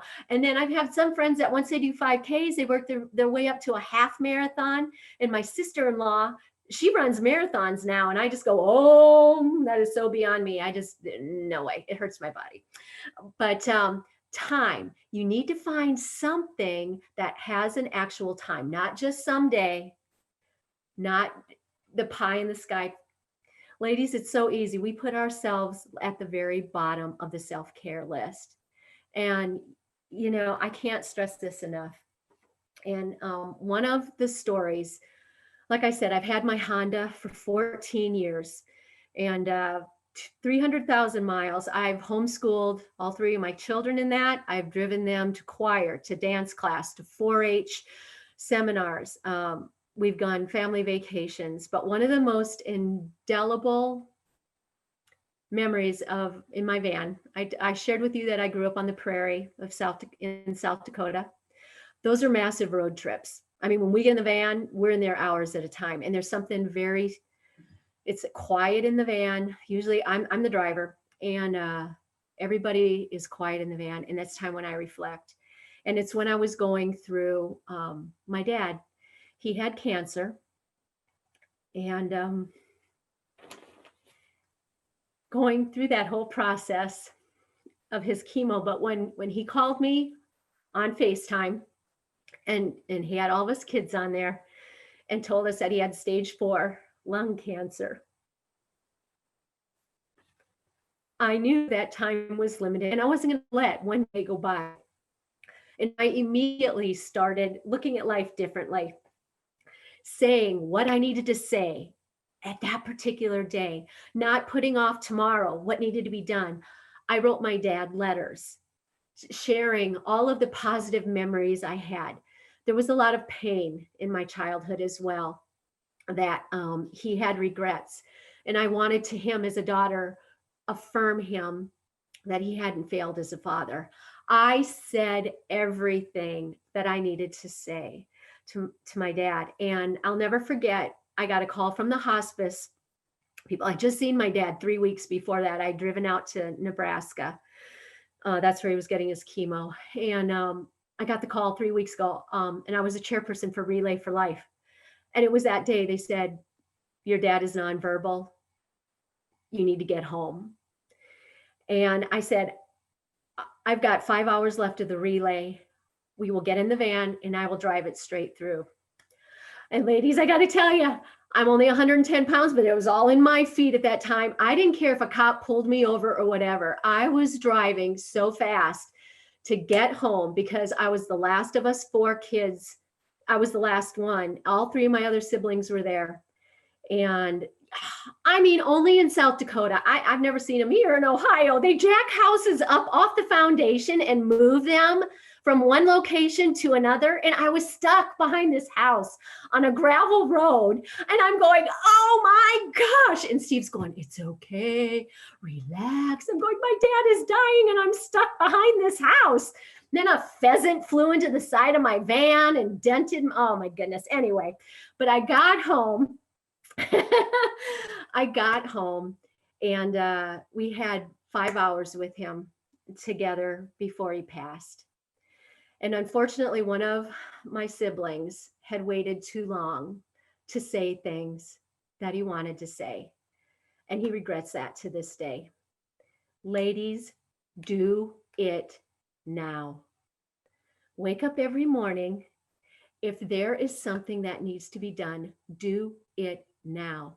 There is no guarantee. If this pandemic has taught all of us anything, it's that anything can change at the drop of a pin. A lot of it can be beyond our control, but a lot of it is within our control. So if with your daily habits, they will nurture your actions, and that is going to get you to where you want to go in your life, help you decide your purpose, help you find that focus, but do it now. Say the things you need to say and do the things that you love to do. Got a little bit of time if anybody has questions, but I don't know if anyone has questions, but if you do, I am here to help. I typed in, again, because I'm having computer issues, I typed in my email. So the name of my company, my business is Winning Through Pageantry. So I use pageantry as the vehicle for personal self-growth. You can reach me on Facebook, just put in Rhonda Schappert. You can friend me there. My website is winningthroughpageantry.com. Sean can put you in contact with me. But are there any questions that you guys have for me? Hey, Rhonda, it's Melanie again. There was one question that came out earlier in your presentation. So when we're doing the exercise of associating us with the 5 people that we spend time with, someone asked if we should associate that with our kids as well. You know, and those are built in. We don't, we do become part of, that's a reciprocal thing. So I know with my daughters, I would say outside of your children, just because that's a different dynamic that we could do a whole seminar on the impact that we have on our children and how our children grow us. So if you want to put, like, obviously your spouse, because you are going to have more time with your spouse, but really look at more of your sphere of influence, the people you surround yourself, socializing, your work, who you choose to be with your time. You know, if you're a caregiver for an aging parent, you know what I'm saying? They're obviously going to impact you, but that's going to be a completely different dynamic as well. So. Great, thank you. And Pam, I'm going to read your comments because I'm still wiping the tears out of my eyes as well. It's just very touching. Thank you for just a glimpse of your life, the good, the bad, right? It just truly defines who you are. Amazing presentation. So it looks like there's a lot of great thank yous coming through. So Rhonda, you know, make sure you take a look at them. I have to agree, just absolutely touching. And I think we're all going to be changed on how we walk away today and just look at our lives and what we do from day to day. So thank you for being part of that. Absolutely. All right, everyone, time for another break. And just a reminder that we're going to check chat for a lucky winner to win our next door prize. So we'll see you in 5.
Okay, everybody, we have about 30 seconds before we get started again.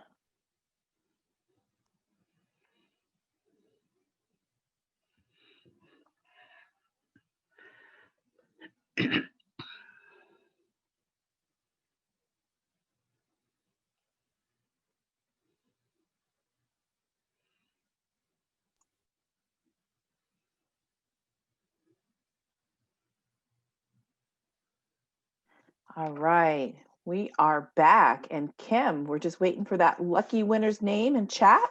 Ooh, lucky winner. I like having this control. Yeah. No, not really. Well, I would like to say congratulations to Wendy Gang, who has won a $50 gift certificate or a gift card to Kohl's. So congratulations, Wendy. Get me your information and I'll get that over to you. Oh, that's fantastic. Great job, Wendy. I know. Who doesn't I heard love somebody Kohl's, screaming. right? That's awesome. Oh my gosh. Well, welcome back. And I mean, just what a great meeting so far. And I got to tell you, I am recharged, I am revived, and I am refocused, and I'm ready for more possibilities. Oh, so I'm excited about what's left to come in our time together today. So now it is my pleasure to turn our attention to a short video from our presenting sponsor, Ohio Health, which features Heather Miller, Director of Operations. So thank you, Ohio Health. Hi, my name is Heather Miller. I am the Director of Operations and Nursing for Ohio Health Grove City Methodist Hospital. Ohio Health is honored to sponsor the Grove City Area Chamber of Commerce We Lead Women's Business Forum. It has always been important to Ohio Health to partner with groups like the Grove City Area Chamber of Commerce to support events and programs that create healthier communities, increase access to healthcare services, and contribute to the overall well-being of the community. We are proud to serve the Grove City community and continue to provide quality healthcare.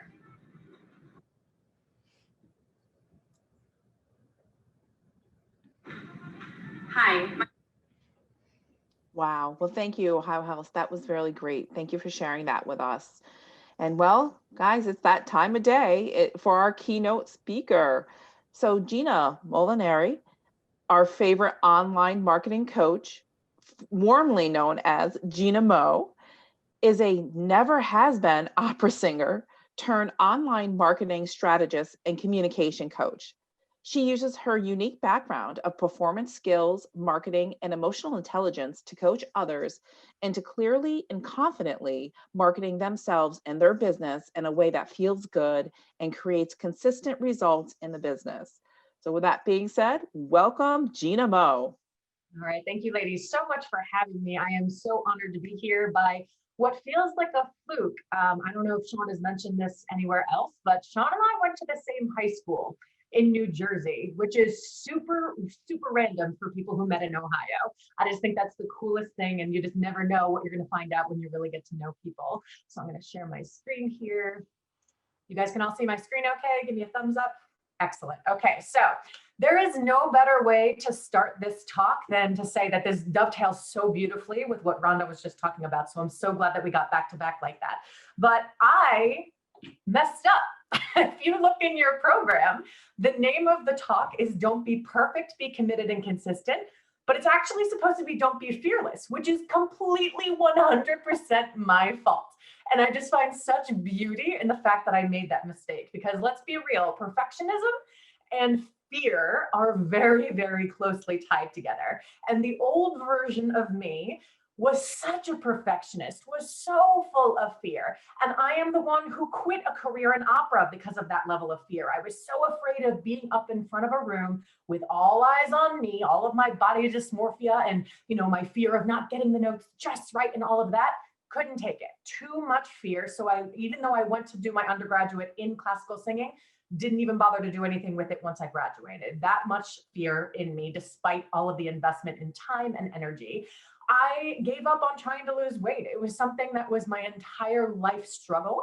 And I felt like I had tried every single thing that could possibly work. The trainers, the nutritionists, accountability partners, everything I could think of.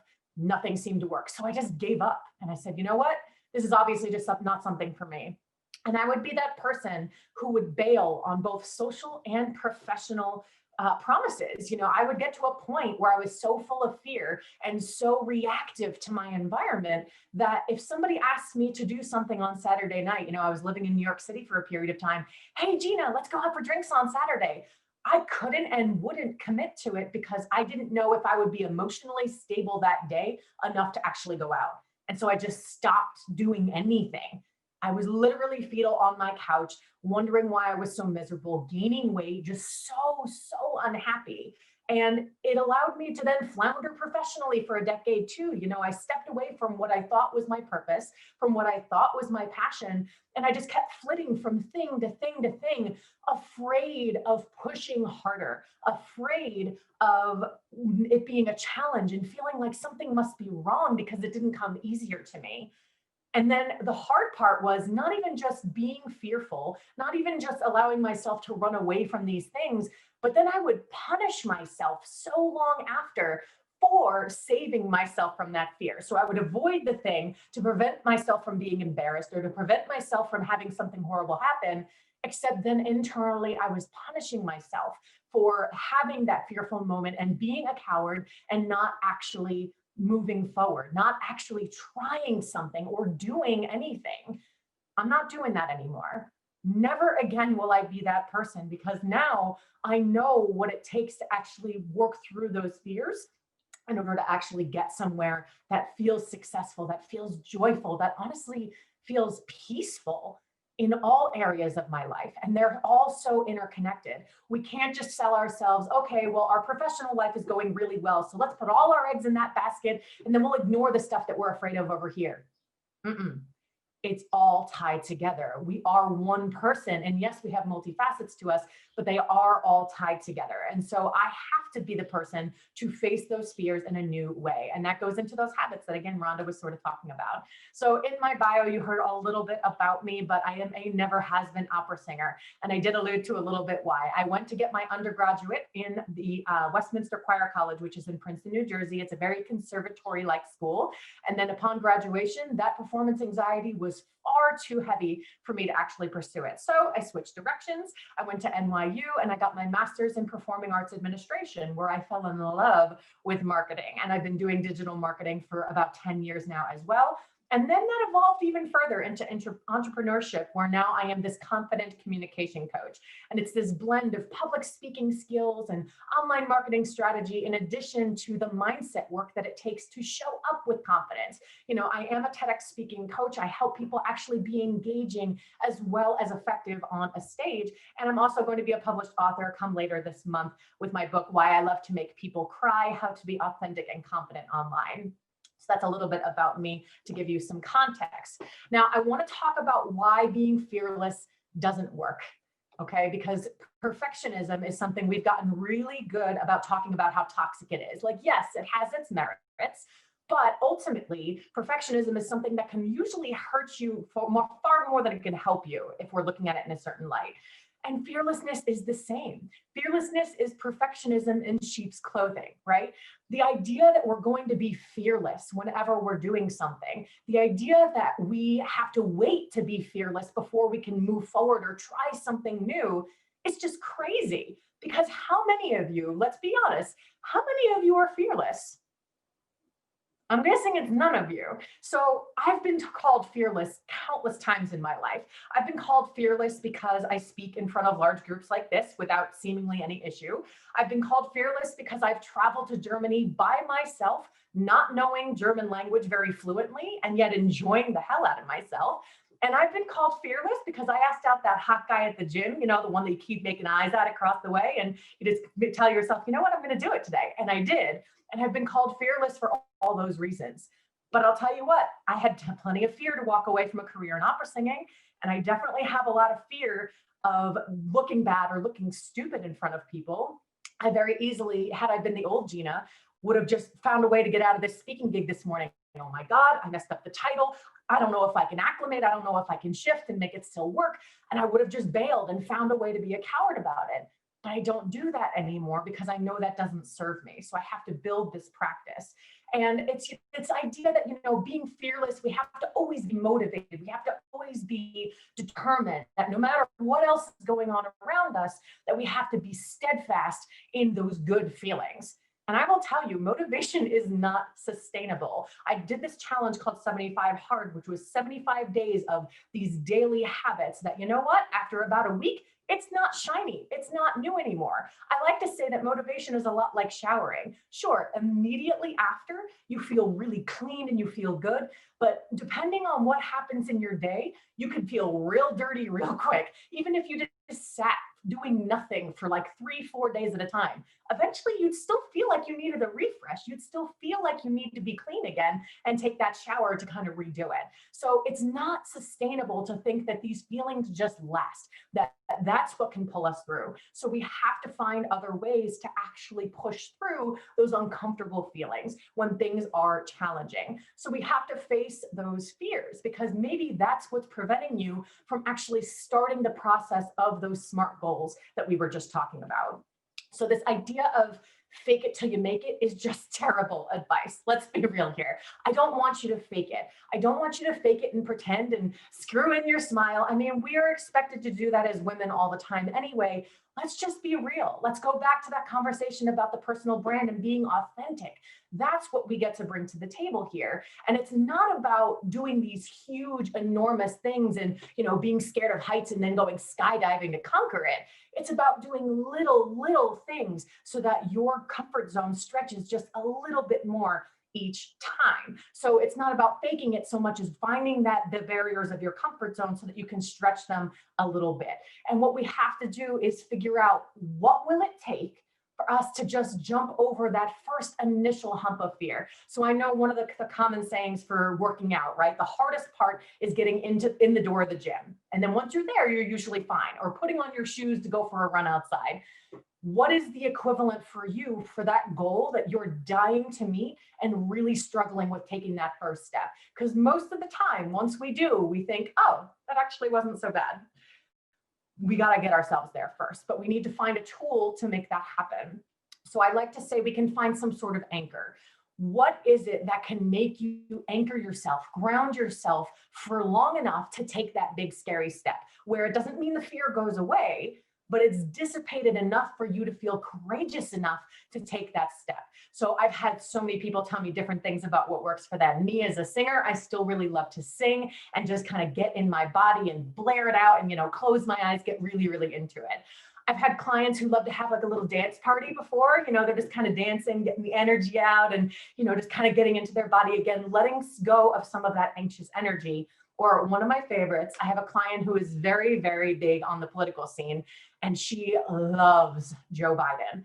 And I told her, you know, she was about to do a TEDx speech, and I said, okay, what will it take? Who needs to stand in front of you in your mind to tell you, you got this, to, like, you know, really amp you up? And she said, Joe Biden. I would just love to picture him in front of me telling me I can do this. And so she's just picturing him in her mind, like, you got this, kiddo. And it helped, because a lot of times we just need something to even just make us laugh, break the tension long enough for it to not seem so serious, for it to not seem so scary. And I don't know about you, but I spent a good portion of my life thinking that fear meant something was wrong. And that's just not true. So for somebody like me, you know, I'm pretty smart. I'll toot my own horn. I'm pretty smart. I grew up, as long as I paid attention in class, I didn't really have to study or cram or any of that. I did pretty well in classes. All I had to do is pay attention. So school came pretty easy to me. When it came to sports, I mean, I'm not very fast. I like to say I'm built for comfort, not for speed, but I, you know, pick up sports pretty well. I played softball and basketball. I was on the all-star team. I was the captain of the all-star team for softball many years in a row. They came easy to me. So when things like going to school for music started to become challenging, I assumed that that meant something was wrong, because my entire life growing up in this middle-class family, life was easy. I didn't know any better, but that doesn't mean that something's wrong. It just means we have to do it differently. So finding some sort of anchor to remember that fear is okay, that it doesn't mean something is wrong or I'm going the wrong direction. It genuinely still gets to be my choice to go down this path if that is truly what I want. So another way we can do this is to create a list of wins. I know this is really good for people in who own their own businesses, you know, they're having constant arguments with themselves about their own credibility. And they're like, well, you know, I haven't been experienced enough. I don't have any paid clients yet. You know, I have this constant conversation about me not being good enough, not worthy enough, not smart enough, whatever that conversation is.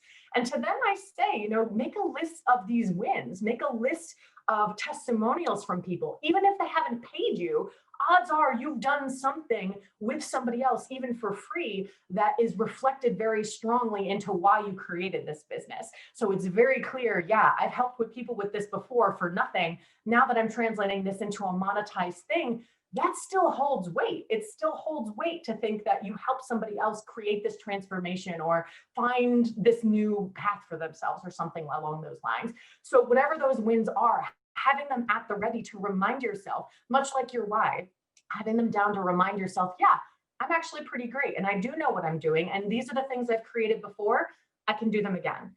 Because often what happens when we're in that fearful space is we lose sight of the evidence of all the good things that we've done before. We've lost the evidence and lost sight of that evidence and assume that all the horrible things that are coming up in our minds are the thing that's going to happen instead of remembering all the good things, just because that tunnel vision starts to set in for us. So creating a list of those wins and having them ready to go, even in your phone, as like a note on your phone.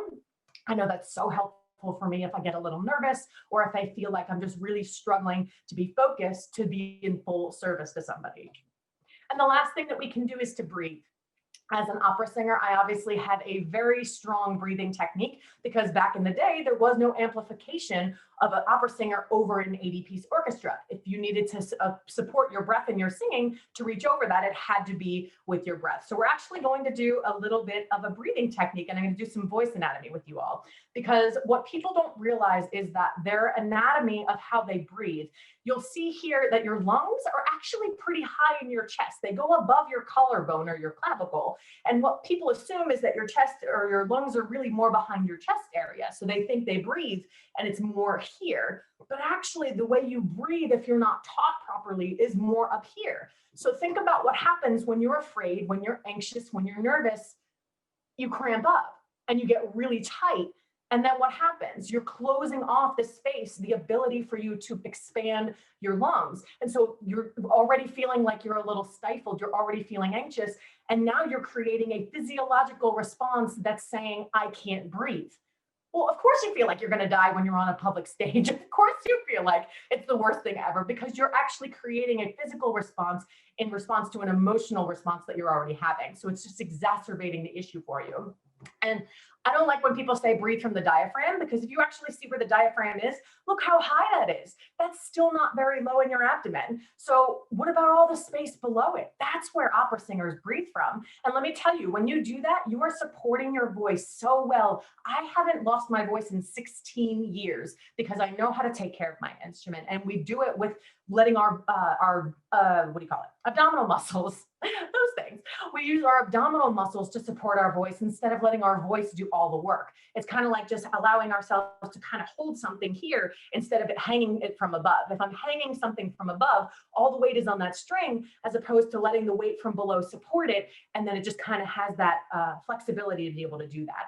And so when opera singers breathe, they're breathing from their pelvic floor, which is as low as you can go. And I'm told, I don't have children, but I'm told it's very similar to the experience of childbirth and that pushing sensation that you breathe from that low. So I want to do a little bit of an exercise with you all, and hopefully none of you are driving, those of you not on video.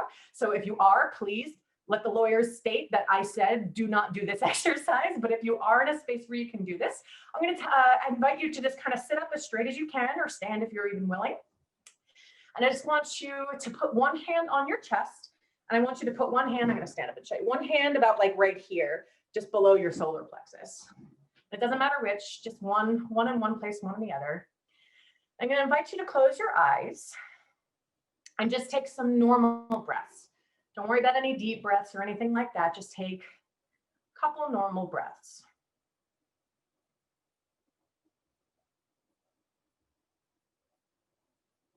And I want you to notice which hand is moving more. Is your chest hand moving more? Or is your stomach hand moving more? Or are they about the same? Now, most people, their chest hand is going to move far more because that's the way that they learn to breathe. They weren't taught how to breathe deeper. And so I'm going to teach you now instead to breathe into your stomach, to allow your stomach to do more of the expansion when you breathe. So keeping your hands in both those spots, keeping your one hand on your chest and one on your stomach, maybe above your belly button. And invite you to take a deep breath.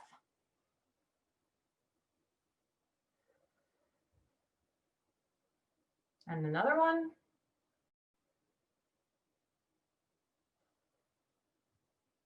And one more. Okay. So do you notice how the experience of your breath can really change how you're feeling in that moment? That's why they say when taking a deep breath, it can really calm you down. It's not just, some placid thing that people say. It actually changes your, sort of neurology in that moment. You're getting more oxytocin in your brain because you're getting more oxygen in your brain as you do that.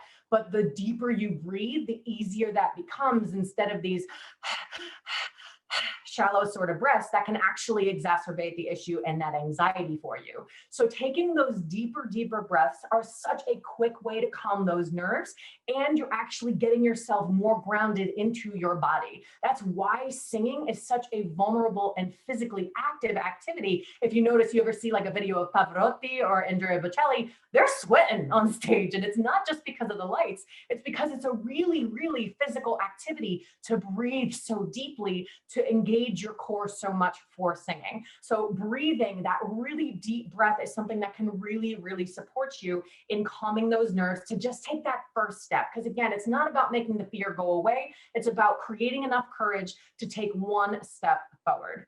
Now, we faced our fears. Now we have to talk about commitment. But what the hell does commitment really even mean? Because I think what some people assume is that commitment means you want something. I want to lose 20 pounds. I want to start a business. I want to find the love of my life, whatever that looks like. But want isn't good enough. If that were true, everybody would have what they want because supposedly they're committed to it. We have to have faith and believe in ourselves that what we want is possible, because the second it gets hard, the second that fear sets in or any sort of questions and negative self-talk, it's going to be real easy to abandon ship because we no longer believe that it's even possible. Why bother? We want those things to come to life, but we have to have faith and belief that they'll happen. And sometimes this is a really challenging part because it's like, well, I've never had it before. How can I believe that it's possible when I don't know what it's like to have that? Well, here's how we can start to look at that. So shifting your language. Your language is such a strong indicator of what's really going on up here that you may not even realize how the sort of red flags that you're throwing out for yourself and that other people can see as you undermining your credibility and undermining your own capability. So let's talk about trying versus doing. Yoda's famous line, do or do not, there is no try. It's absolutely true, because if I say that I'm committed to building a successful business so that I can work on my own full time or whatever that looks like, I can still be in progress or at the destination saying that same sentence. I'm creating a successful business. That could mean the transition. It could mean I'm on my way there. It could mean I'm already there, that I'm still working on growing it or scaling it. But to say I'm trying to do that has one foot out the door. It has one foot waiting for the excuse of all the reasons that I can't make that happen. I'm committed or I'm creating something is way stronger in language than trying to do something. So I want you to eliminate the word trying from your language because it's not serving you. It's far more empowering to say, I'm creating something. I'm committed to something. And I, want and believe that I can have something. I can't. In my house growing up, we were not allowed to say, I can't. And for us, my father always said, can't means won't. And I truly believe this. So it's this idea that, yeah, maybe you can't do something the way you originally set out to do it. Maybe you can't do something because of your stature or because you're not strong enough or something. But that doesn't mean that you can't alter it. It doesn't mean you can't ask for support. It doesn't mean you can't go to plan B, C, D, F, whatever it is to get to that result, just not the linear way you immediately thought it might go. So, growing up, I was always super fiercely independent. My first sentence, even as a kid, was me do. I always want to do it. But I was also the first kid to say, I can't do it. I'm too little, right? So I'm just using the excuse. but I can always ask my older brother to support me. I can do it a different way. I can try a different way.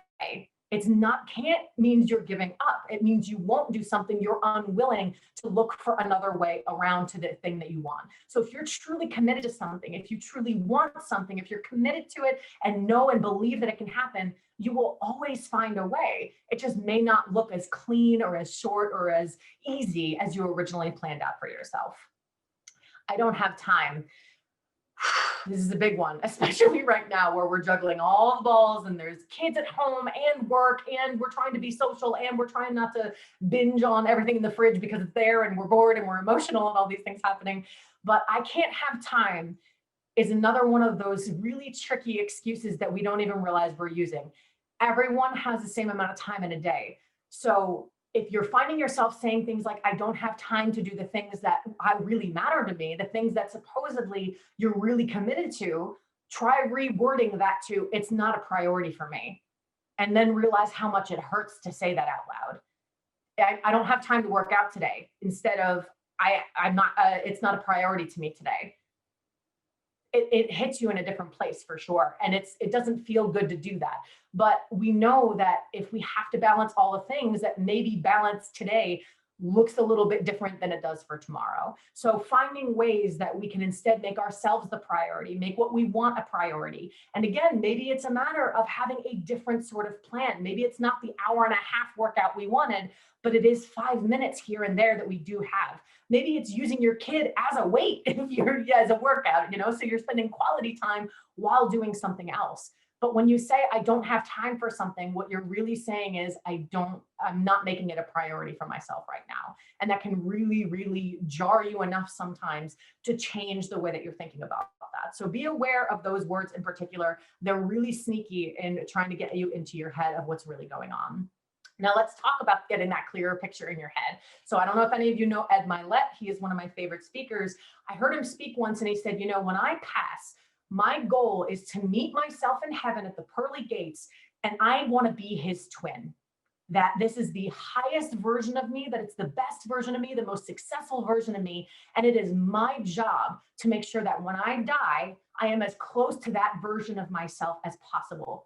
And I just love that visual, this idea that we can see this version of us that's at their absolute best self in every way, shape, and form. They've reached all the goals. They've pursued all the dreams. They have no regrets. What does that person look like? Physically, their ways of being, what do they have? What are they doing? How do we reverse engineer that person? Because the reality is we can't do that overnight. That's just not going to happen. But if we create those small steps in order to make that person come to life, then we can get closer and closer every day. So yeah, maybe we don't feel like we can be that twin right now. Maybe we don't feel like we're anywhere near that version of ourselves.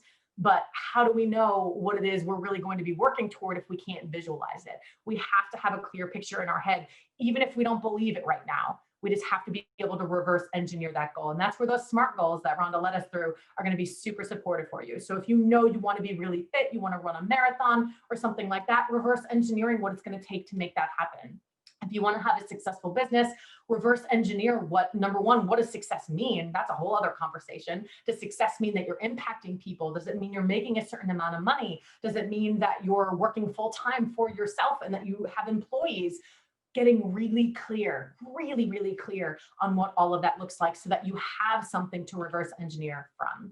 Now, I'm going to be honest with you with my biggest secret about impenetrable confidence, because this is also feedback that I get, is that I'm so confident and people just really wish they could have the level of confidence I do to speak in front of other people and do the things that I do. Well, most people think that consistency has to happen after you have confidence, that you need to be confident enough to show up every day and do the things required to make your dreams come true.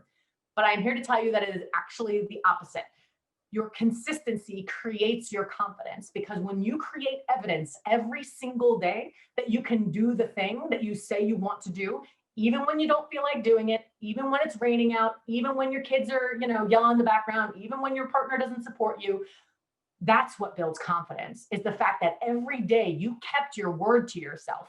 If any of you have read the 4 agreements, one of the agreements is be impeccable with your word. We are really good as women at doing that with other people, with our clients, with our kids. Everybody else comes first. We have to come first sometimes. Every single time we break our word to ourselves, we are eroding our own self-confidence. So as little as it can be, it doesn't matter how small the task is, just committing to the thing you say you're going to do every day, whether it's journaling for 5 minutes or a meditation, whether it's taking a walk. I go for a walk every single morning. It doesn't matter if it's snowing, if it's raining, if it's whatever it is outside, how tired I am, if I slept too little, whatever. I go for a walk every single morning, and I feel so good getting my day started the same luxurious kind of calm way, instead of getting out of bed and rushing to get out the door or anything like that. I promise myself I'm going to wake up every day, no matter what, and I do it, and I feel really great for it, even if I'm tired, even if, I didn't get as much sleep as I said I wanted to.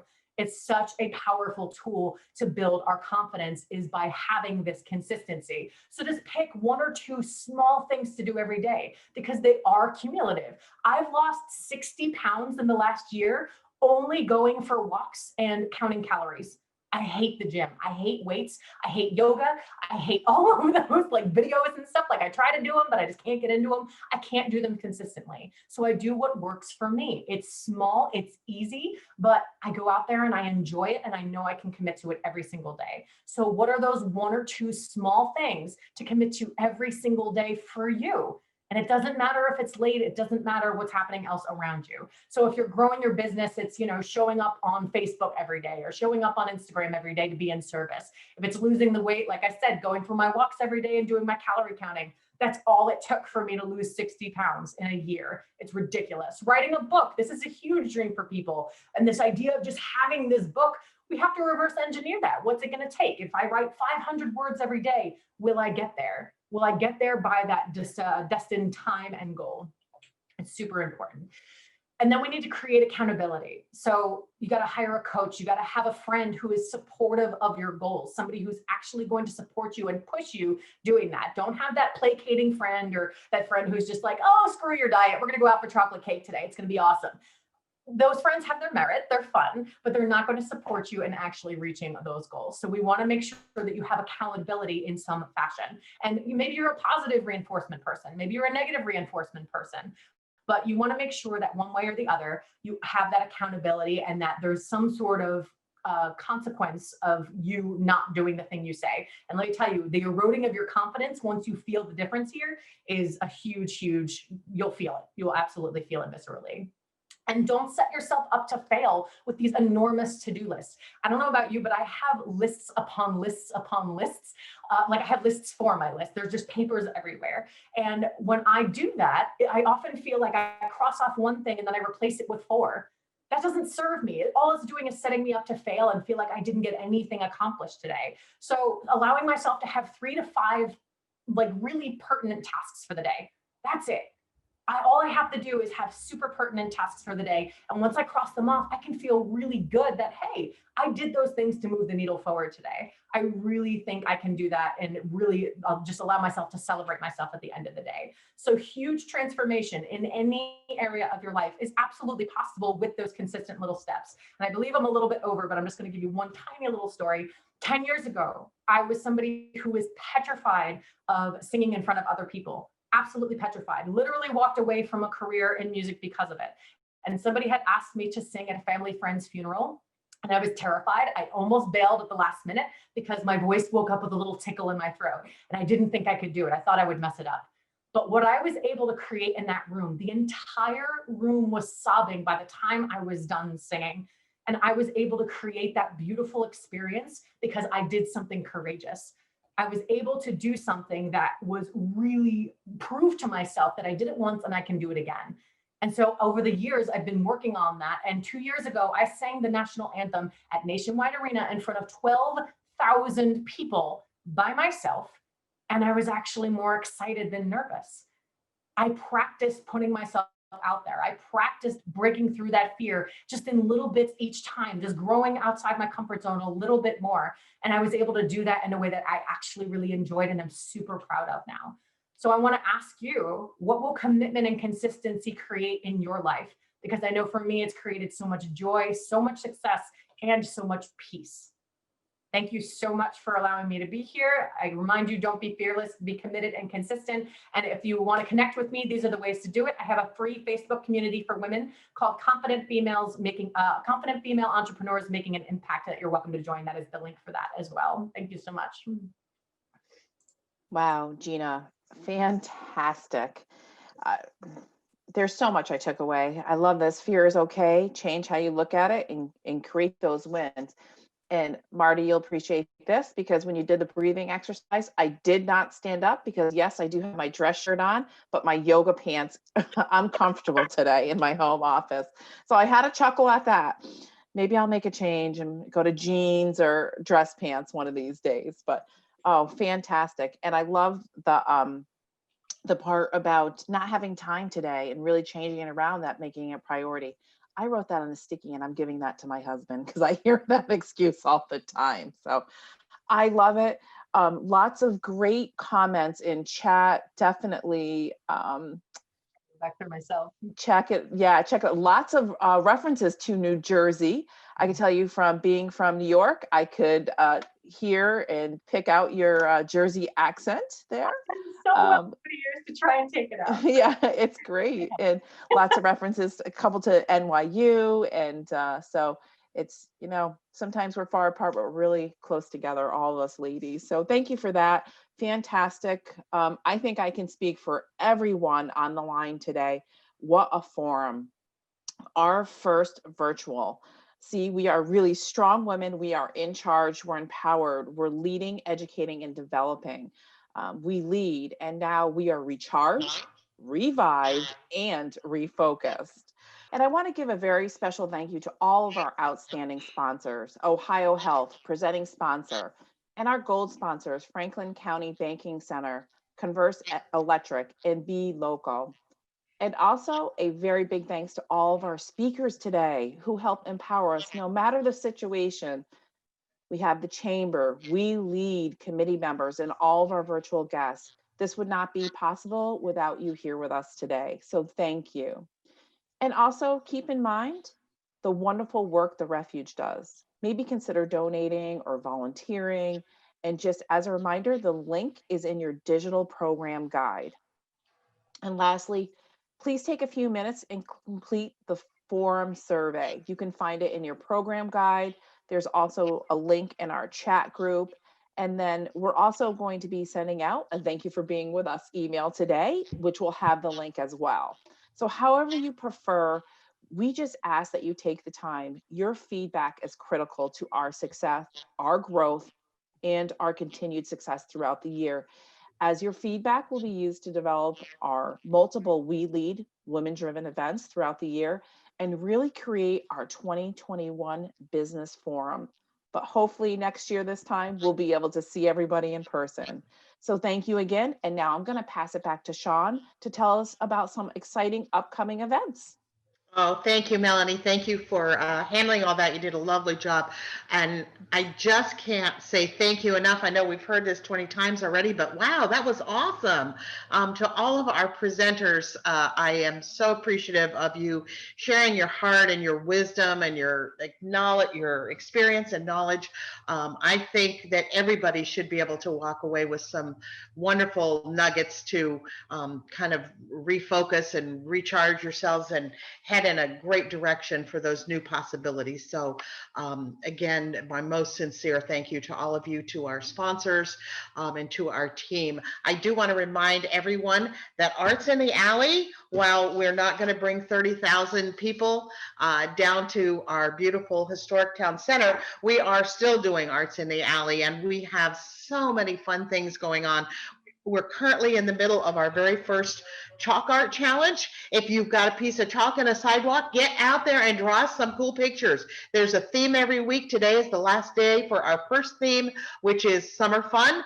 The next theme will be announced on Saturday through all of our chamber outlets, and we really want to see your stuff. It's a simple, Katie, I don't know if you're there and you can hear me and explain the hashtag entry method. If you are, go ahead and interrupt me. It's a really... I just put it in the chat. Okay. when you go to post your chalk art, please put the hashtag AA Chalk Art Challenge 2020.